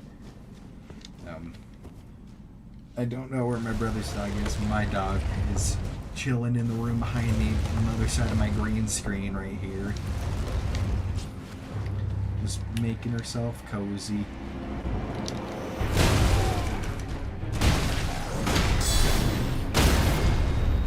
Oh man, this shield is just brutal.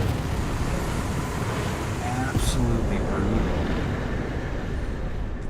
Yeah, we've got a new neighbor around. He's got adorable little corgi.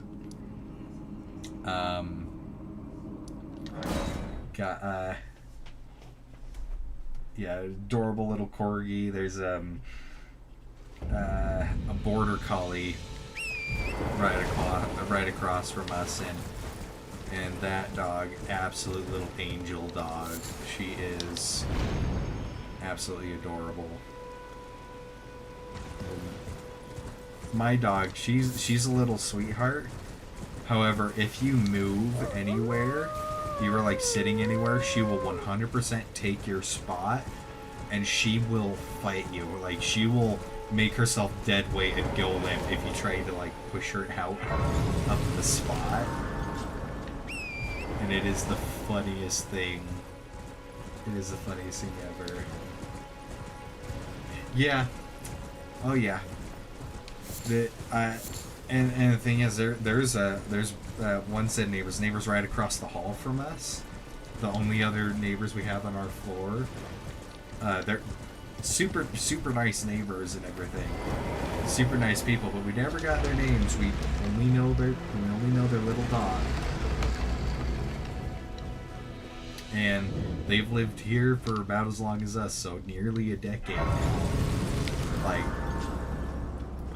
Like I've lived here. I was mostly visiting in my while I was going to school, and then once I turned 18, I moved moved into here, and then been living here ever since. So that was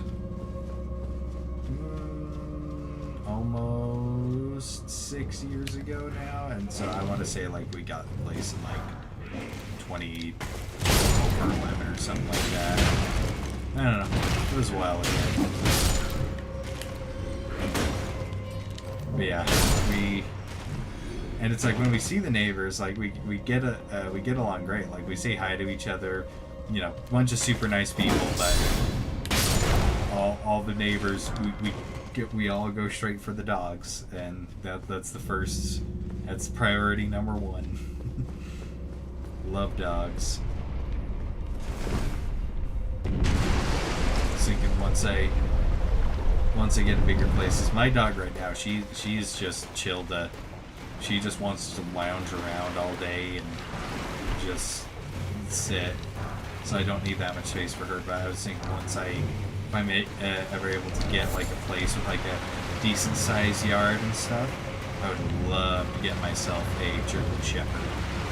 I adore shepherds. Absolutely adore shepherds. They are the goodest dogs.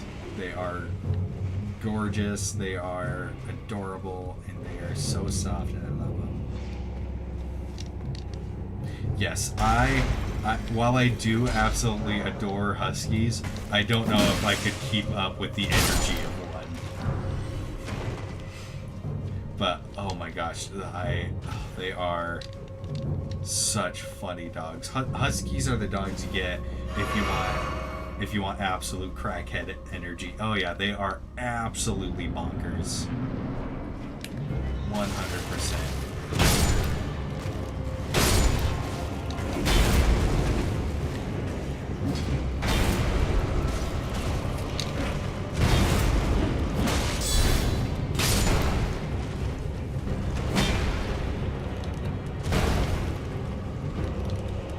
Stop running away. Alright, I guess I'll just... What force trauma? That's awkward. That was really awkward. The bully tear. I don't think I have, but it sounds adorable. So it's basically just like a mini little American bully. Because I love American bullies. They are adorable. One of my favorite breeds is that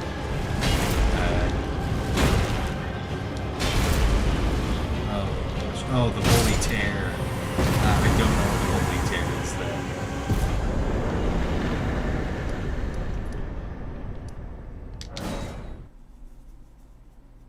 though. Oh my gosh, of course they do. They are such, I love them. They're such little gremlin dogs. They're so great.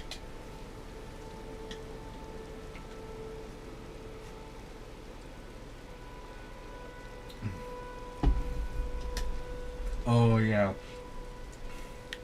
Yup. Oh man. Another one of my, oh my gosh, yeah. I love, you know, the bulldog stuff. Just I love the snub noses. I just love, like, those dogs. They are the pure comedians of the dog world. Pretty much all bulldogs, but like, you know, the Frenchies, the English ones, like, they are just so funny all around. We have a little Frenchie goblin dog in our neighborhood named, I think his name was Gandhi, and his tongue is permanently stuck out to the side. And when he saw me walking my dog over here, he was just like, wah, wah, wah, wah, just like trying to get her attention. It was the funniest thing. Really sweet dog. Woo. It was a good dodge by the rat. Okay, so what I think I'm gonna do is, I think I'm gonna finish up all of Weeping Peninsula. So I think I just have this rune bear here, And then the said hitbox issues. Runebear here, and then the Leon and Misbegotten in the castle. So I think I'm just gonna clear out the rest of Weeping Peninsula and just check all the boxes, and then probably head to bed for the night. But still got a little bit left because I'm gonna clear out the whole castle too. Just I like doing that.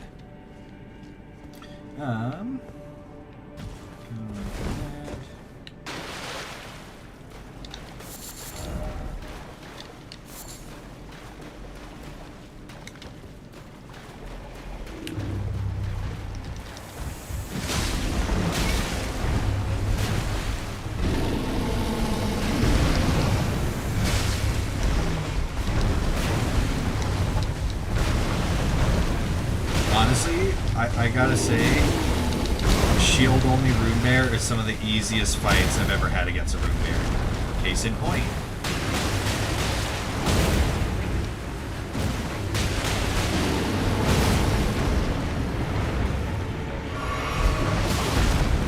And we'll just let the poison stay.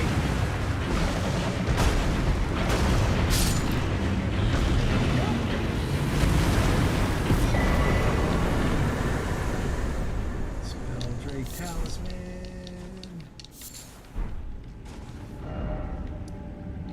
Okay, so that was the Erdtree Watchdog, Runebear, and the Scale of the Misbegotten. So now it's just the Leonine. That's all we have left down here in the Weeping Peninsula. And so our adventurer makes his way forward to bash the skulls of everything living within sight. Next time on The Bludgeoner.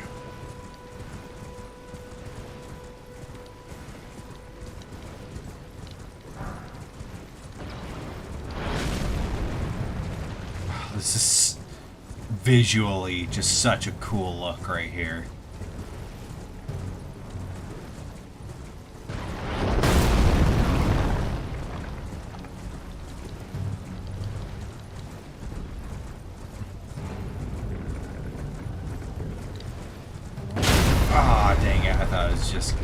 Just gonna make that.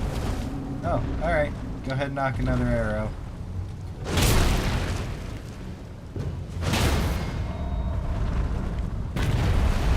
Say goodbye to your ankles!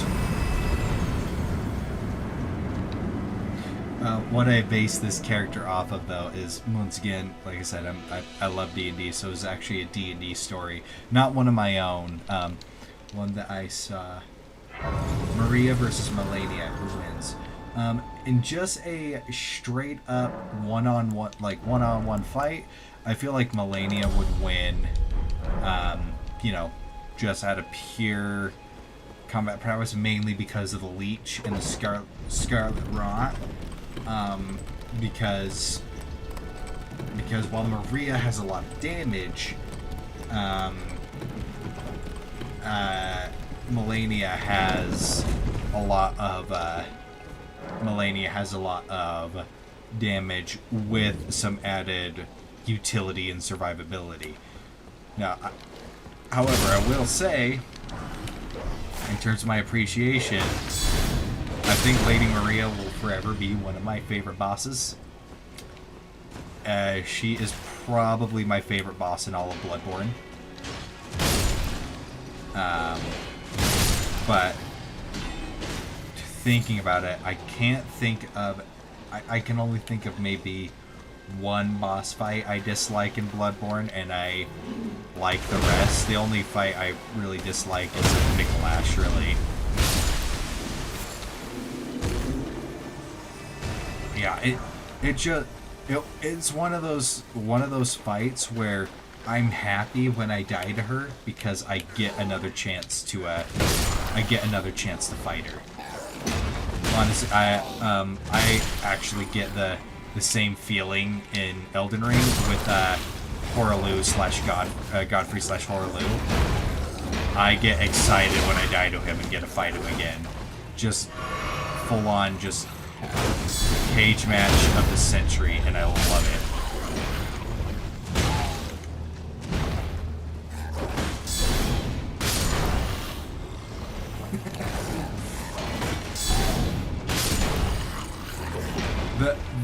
The best way I can describe it is it feels like it feels like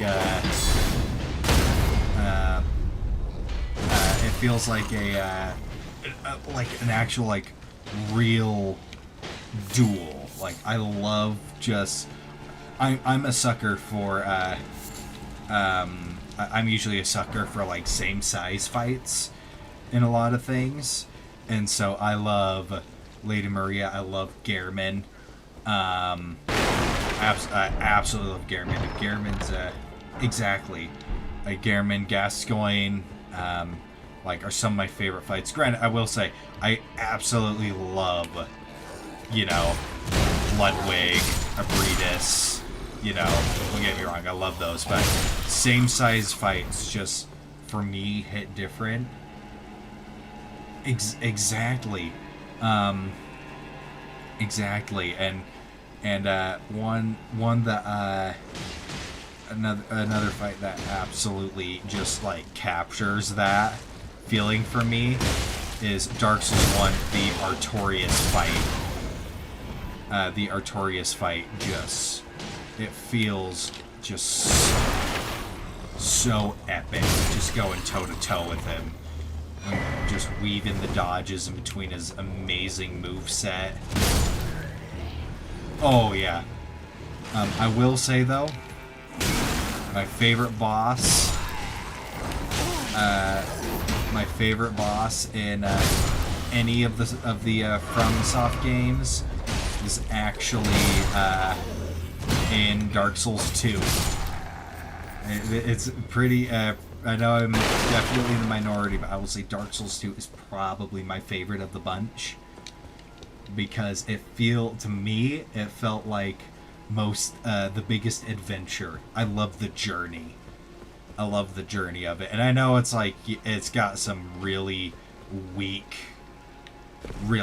bosses that are in it, but to me, it's like in my head, it feels like killing the boss isn't like, it's less about defeating, you know, this ancient enemy kind of a thing, and more like I am progressing through this land, and I have basically gained myself a foothold in this next portion. Yeah, exactly. Lowest lows, but the highest highs. Because I will say, like, take Bloodborne, for example. In terms of game design, I feel like Bloodborne is as close to perfect a game as I've ever played. But, I don't know, there's just some parts of Dark Souls 2 that have just been some of my favorite moments in gaming. Mostly surrounding the DLCs.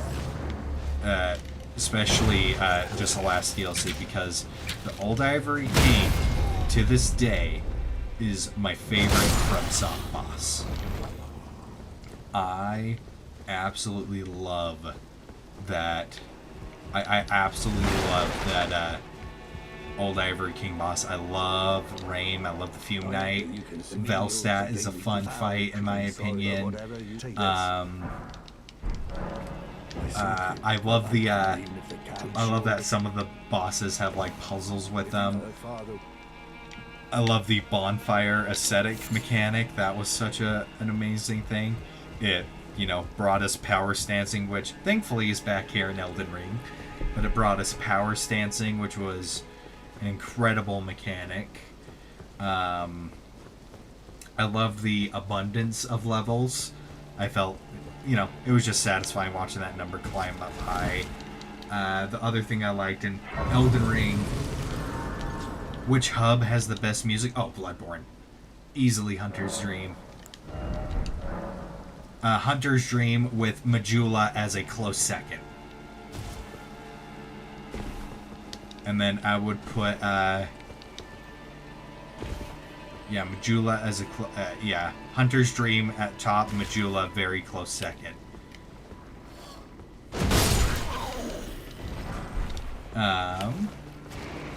But yeah,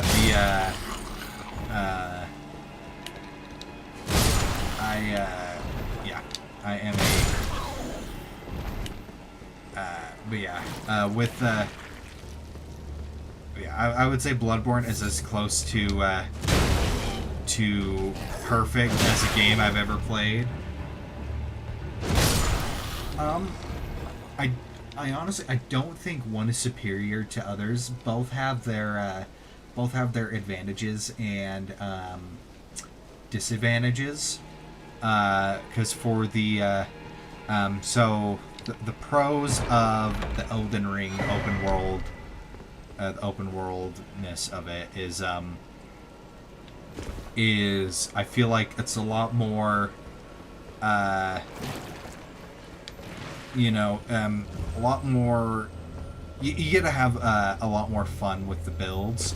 And even though a lot of the bosses are repeat bosses, for me that's just more enemies for me to smack around with any build or characters I make. So I'm personally okay with repeat bosses, and so like that doesn't bug me. I would say the biggest downside, but yeah, with open world freedom, it's like you get to go and just make you can go on the journey to majority of the game to just get the items you want to make your build, so you can play as your build as way earlier than in the other titles. Because it's like with the more linear games, especially Dark Souls 3 is the biggest culprit of this. It is the most linear of all the games. It's like I want to make a build that's this theme. Alright, well, beat the entire game, then you can make the build, kind of a thing. And so you don't get to, unless you're doing NG+, you don't really get to enjoy that. Exactly. Like Bloodborne. Bloodborne, I feel like, was meant to be played for NG+. And so there's that. However, the point to having the more linear, the advantage to having the more linear ones is power scaling. In Elden Ring, especially with the Grail thing, it is so easy to just go and get overleveled and steamroll the entirety of the first half of the game. Where,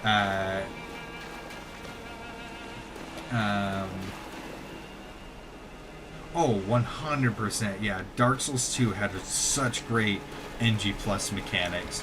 In fact, Dark Souls 2 is the only one of the games I've ever beaten on NG Plus. I really want to go through and make the characters in each of the games and go all the way through to get to max level, reach NG Plus 7, all that stuff.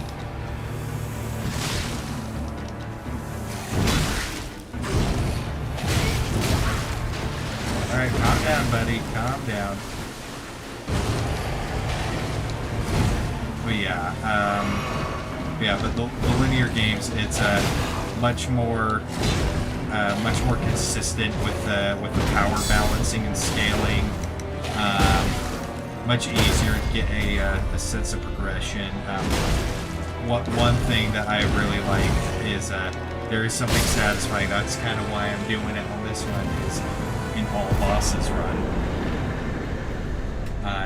I love all bosses runs, so it just makes challenge runs, that much more interesting to me. And then,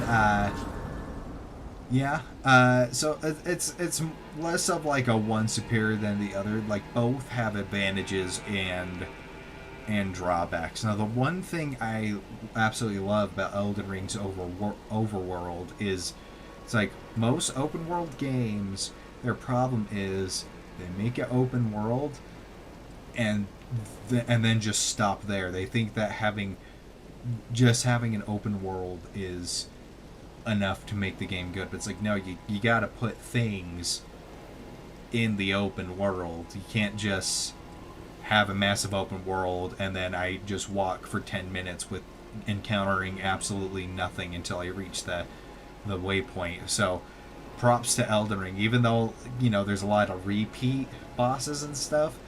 Like, at least there's pretty much something in every nook and cranny. Well, I'm glad we're on the same page.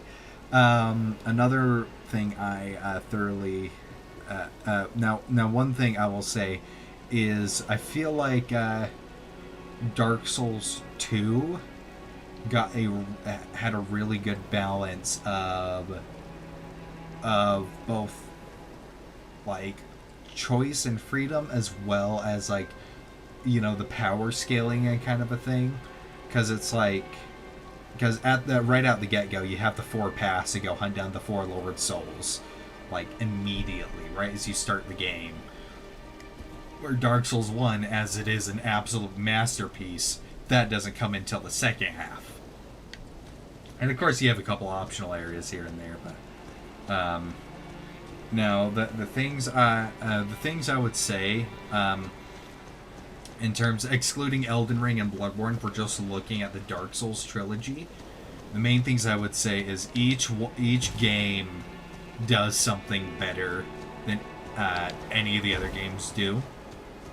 For Dark Souls 1, 100% level connectivity. The way the whole map interweaves with each other, intersects, and connects back to itself is just phenomenal. Absolutely phenomenal. So you've got that. For Dark Souls 2, I would say the best thing about it, the thing that it has over the other 2 games is player freedom. You have player freedom right out the gate, what path you want to take, what to go, and kind of like Elden Ring, like Elden Ring as well. Like, as long as you're a good enough player, it feels like any and all builds are perfectly viable in Dark Souls 2, just like Elden Ring, where it feels like in Dark Souls 1 and Dark Souls 3, there were like weapons you would never even consider touching because they're just that bad, while in Dark Souls 2, literally someone with a broken ladle made a very viable PvP build with it, which is absolutely insane. And so yeah, so there's that, so that's what that has. But then where Dark Souls 3 surpasses the other 2 games is Dark Souls 3, just on average and all total, has the most adrenaline pumping boss fights. Because while my favorite boss fight is in Dark Souls 2, on average, like, of the 3, Dark Souls 3, I can't think of because I can still think of bosses in Dark Souls 2 that I just straight up do not like. And I'm not even talking about, like, the bosses in quotes, like, you know, like the wandering magus and that stuff. Like, I would say a boss I just absolutely don't like in Dark Souls 2 is probably the blue smelter demon, mostly because of his boss run, but, like, you know, with that, where Dark Souls 3, I'm thinking about the bosses, and I can't think of a boss fight that I straight up dislike. Like, they range from, that's pretty good, to god tier. Like, even some of the more mediocre bosses, like the old Demon King is fun to fight. I absolutely love the Deacons of the Deep. I will say Deacons of the Deep, I enjoy fighting them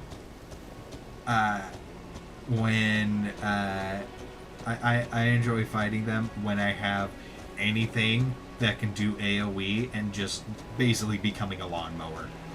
Just go in with a curved greatsword and I just have a dandy time. It's great. But yeah, I would say that's probably the only.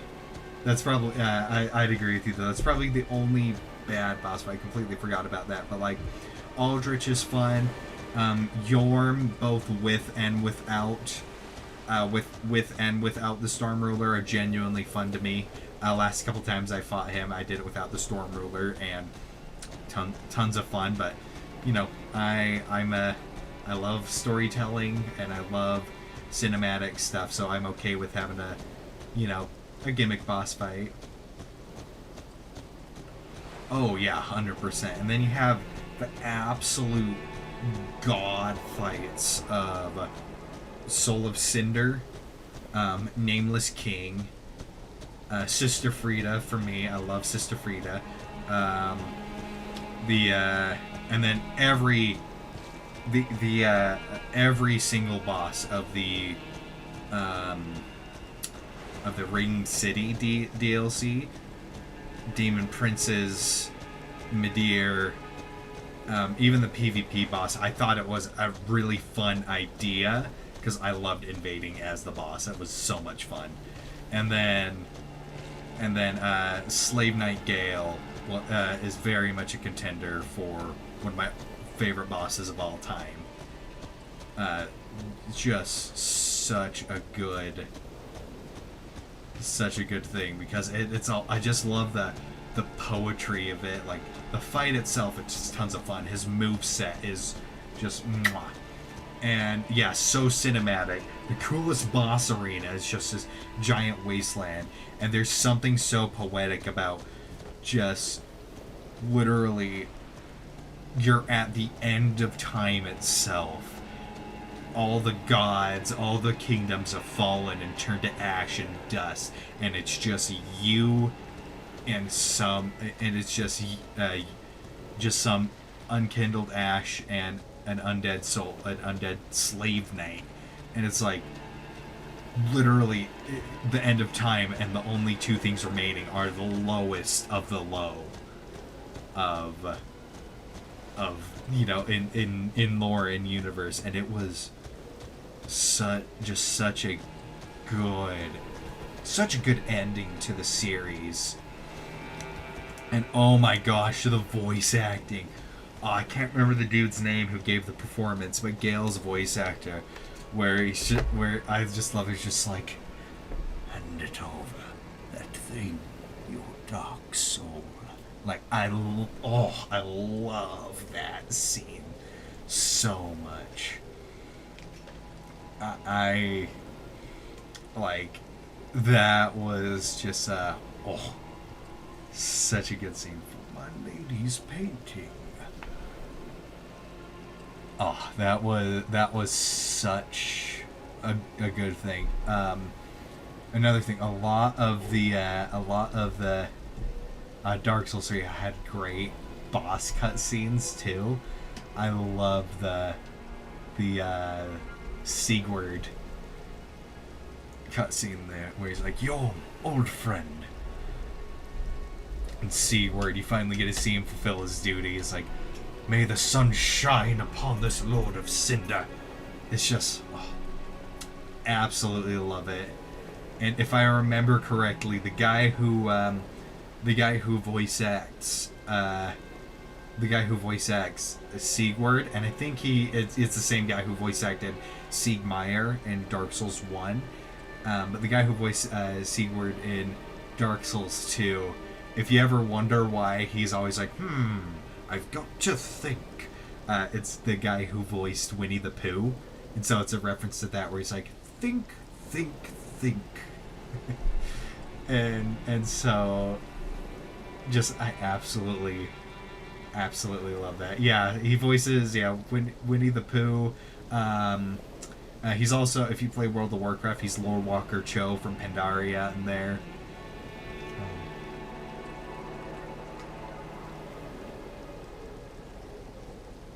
Oh yeah,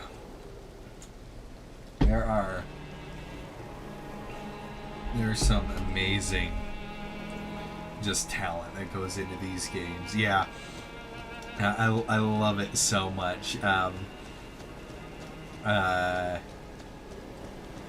There's that. So yeah, I'm a huge sucker for voice performances and stuff. Like, even if it's a relatively mediocre game, you give me a good voice performance, I'm probably on board. I love just solid voice performances. That's one of the reasons why you know, I love both of the. Yeah, yeah, I do auditions pretty often. Well, the thing is you don't really need like a super unique voice. It really just depends, because the thing is, it's like if you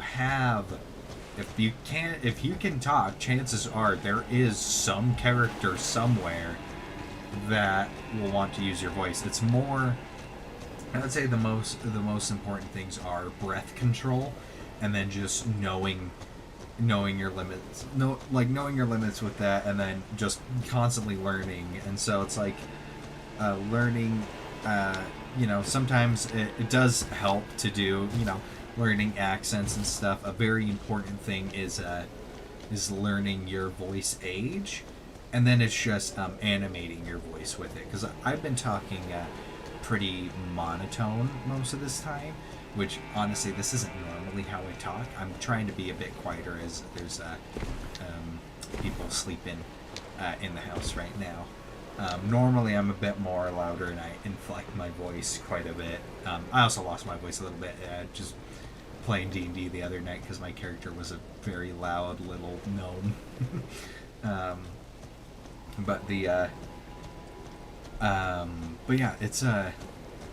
it's one of those things where it's like, it's just like your vocal cords are just like any other body part, any other muscle. You gotta train them you train them, you work them out, do your things, and then if your voice gets sore, honey lemon tea is gonna be your best friend. Literally, just get some lemon juice, pure lemon juice, heat it up, get it nice and hot, dissolve some honey in it, and it will soothe your throat. So good. But yeah, I do voice acting. I audition for it pretty often. The hard part is getting the roles. I've only done just like maybe like 2 or 3 things where it's like a product training video for employees of the company, or I did voiceover for a student presentation, things like that. But one thing I do to practice is, like I said, when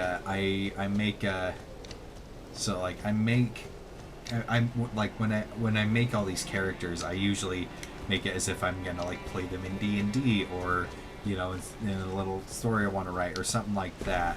And so I usually have them based off of a character in my head. So I make backstories for them.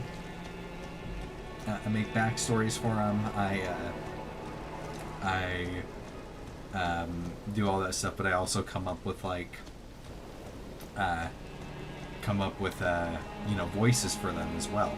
Don't really have a voice for this guy yet, but I guess since he's an orc, he'd be a bit more coarse and gruff, bit on the deeper side. And kind of what this character is based off of is I read a D&D story about an orc. I want to say, I can't remember if he was like a barbarian or a fighter, but basically a funny D&D character that just dual-wielded shields, and his motto was, "Weapons are a coward's weapon," which is one of my favorite little things. It's just like a little joke character, but it's like, so that's kind of what this character is based off of a little bit, just that story I found. But yeah, it's all about practice. And so for me, the dream is I'd love to be in games and cartoons and stuff. And we'll see if I'll actually be able to, but I'm definitely gonna keep at it. Definitely gonna keep at it, because even if I can't fully make a career out of it, it's one of my favorite things to do. I very much enjoy it.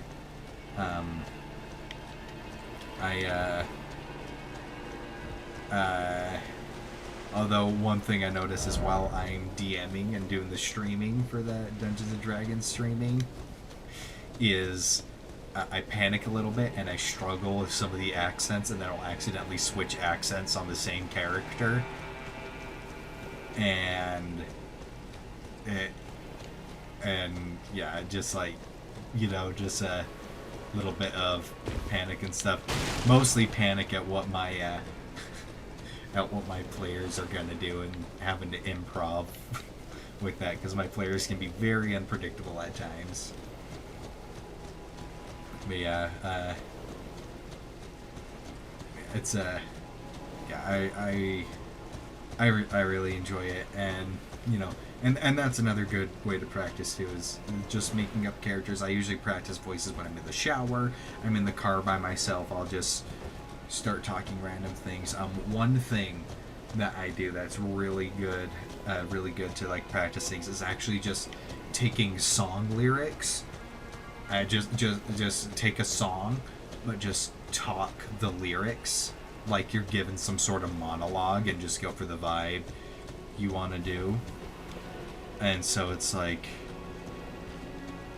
if I were to do like I'm trying to think.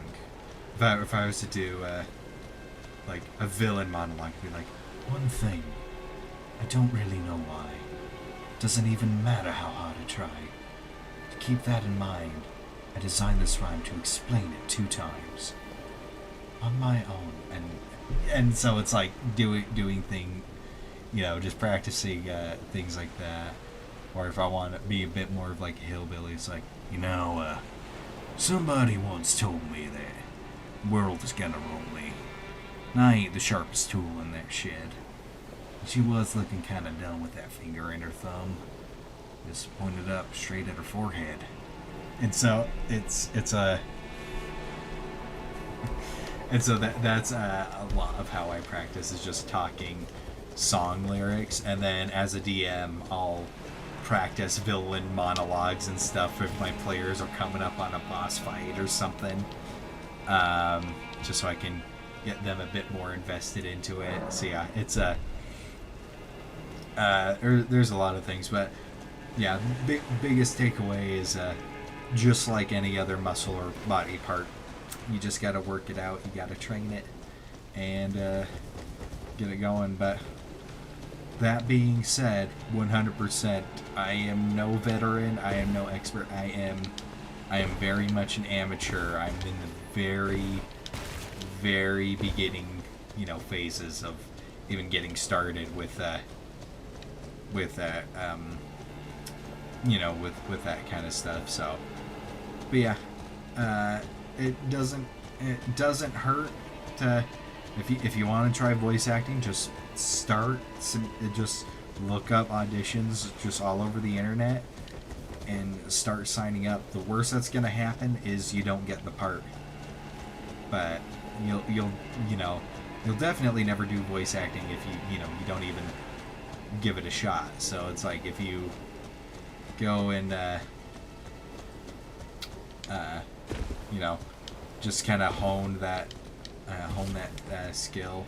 Yeah, it's just like writing. Like I do a little bit of writing too, here and there, and it's like I'm really bad at it, but it's just like any other skill. You gotta write, rewrite, edit, rewrite, and everything is a learned skill that you have to practice. Even something like criticizing, like giving criticism to a piece of work, whether it's like a writing thing or a performance and stuff, that in itself, just being able to give criticism is a skill on its own that needs developing. So it's like, if I learned that for things like that, it's better to look at things like as of right now, I have no upper body strength, and so it's like I can't go and bench press 200 pounds. However, it is entirely within the realm of possibility. If I get on a workout regimen and take the necessary steps, I can get to the point where I can bench press 200 pounds. And just like pretty much any other, I would say, like that kind of logic can apply to like nearly every kind of nearly any kind of you know, skill, line of work, hobby, anything really. Just, you know, just developing the skills like their muscles. And with that thought in head, I definitely need to start exercising more, because ever since I stopped working for Home Depot, I haven't been lifting things, and I've lost all that muscle mass. And now I'm sad, because before I used to be lifting like 80 to 100 pound bags of concrete like they were nothing, and now I pick up a 50 pound box and I struggle. Why, thank you. I try to work on it. It's something I have to remind myself. I do have and you know, it helps with that. I do have depression. My depression is a genetic, more of a genetic one, where it's just a straight up chemical imbalance in my brain. My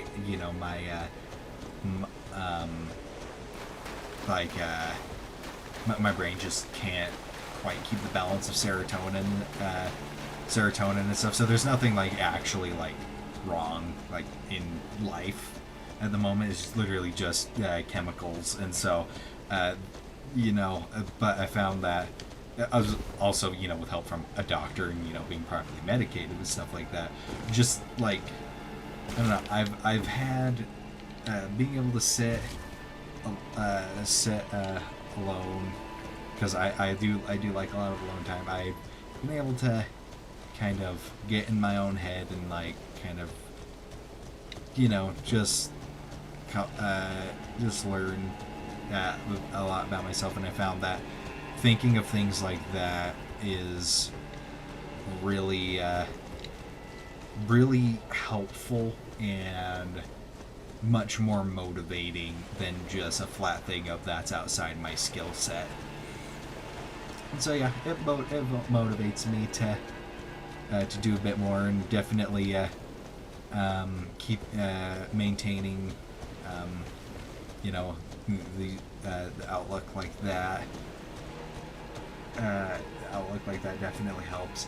Honestly, with my depression, it's kind of gotten to the point where if I do like have like a bad bout of it, it's more annoying than anything else, because it like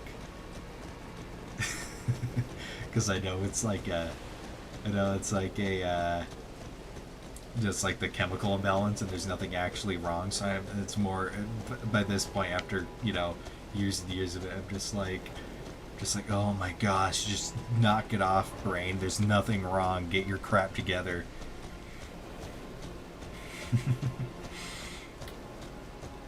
But yeah. Also, another thing I learned about myself is I get really philosophical after midnight, but I'm pretty sure I'm not the only one in that boat. Oh man. But yeah, it's but yeah, it's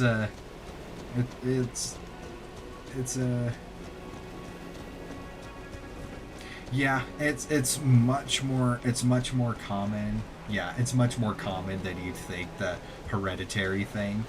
I got it from definitely from my dad. So yeah, like it is 100% within that realm of possibility of having that, which best of luck to you dealing that in the best way you see fit. Best way you see fit. But yeah, it's especially I feel like with, you know, a lot of just with, you know, all craziness going on, all the craziness going on in the world, I feel like it's definitely much more common for, you know, the depression running rampant, all that kind of stuff. I was talking with my brother, and I was like, it's only a matter of time before there's so much depression that you have a weird medical condition if you don't have it. But yeah, but one of the best things is like, you know, if I'm having a hard time or, you know, just problems of the world stressing me out, one of the biggest things to remember, you know, it's sometimes nice to just take a break from, you know, world events and all that kind of stuff. But the biggest thing is with, especially with, like, you know, news and stuff and all that, you'll never hear the story of the house that didn't burn down.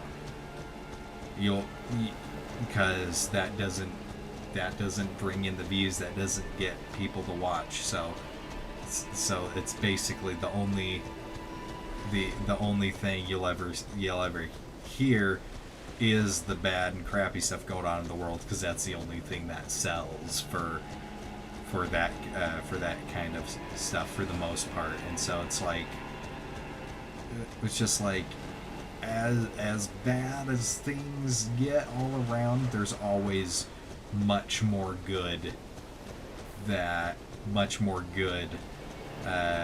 going on that you don't see, because the good is quiet because it doesn't need to justify its own existence.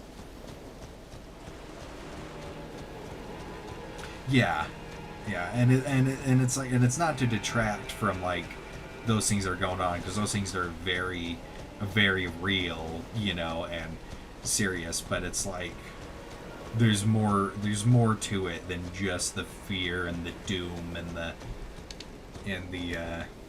you know, and all that kind of stuff. So it's like, yeah, it's, yeah, one thing that, you know, I live by is good is always quieter than the bad, because the good doesn't need to justify its existence. And so, but there will always be more. There will always be more than that. It's like in the class, the good student is the one that's quiet and pays attention, while the bad student is the rowdy and disruptive one.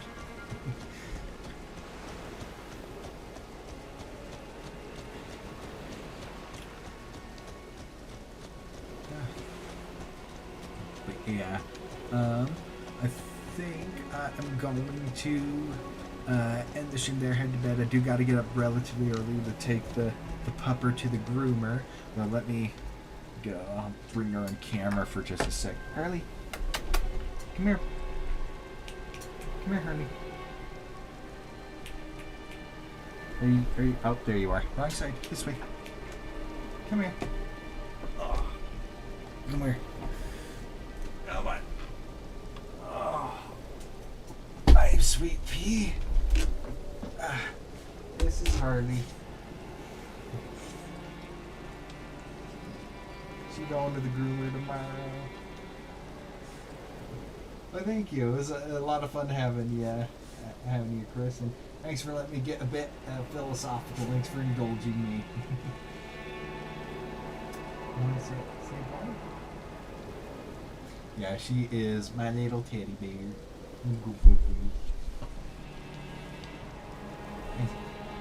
She's like, okay, let me down now. Ready to hop down? Oh, you're comfortable? I think she found a comfortable spot. There you go. Alright. Yeah, that's true. That is very true. But you have a great night, Chris, and I will see you when I see you. Farewell.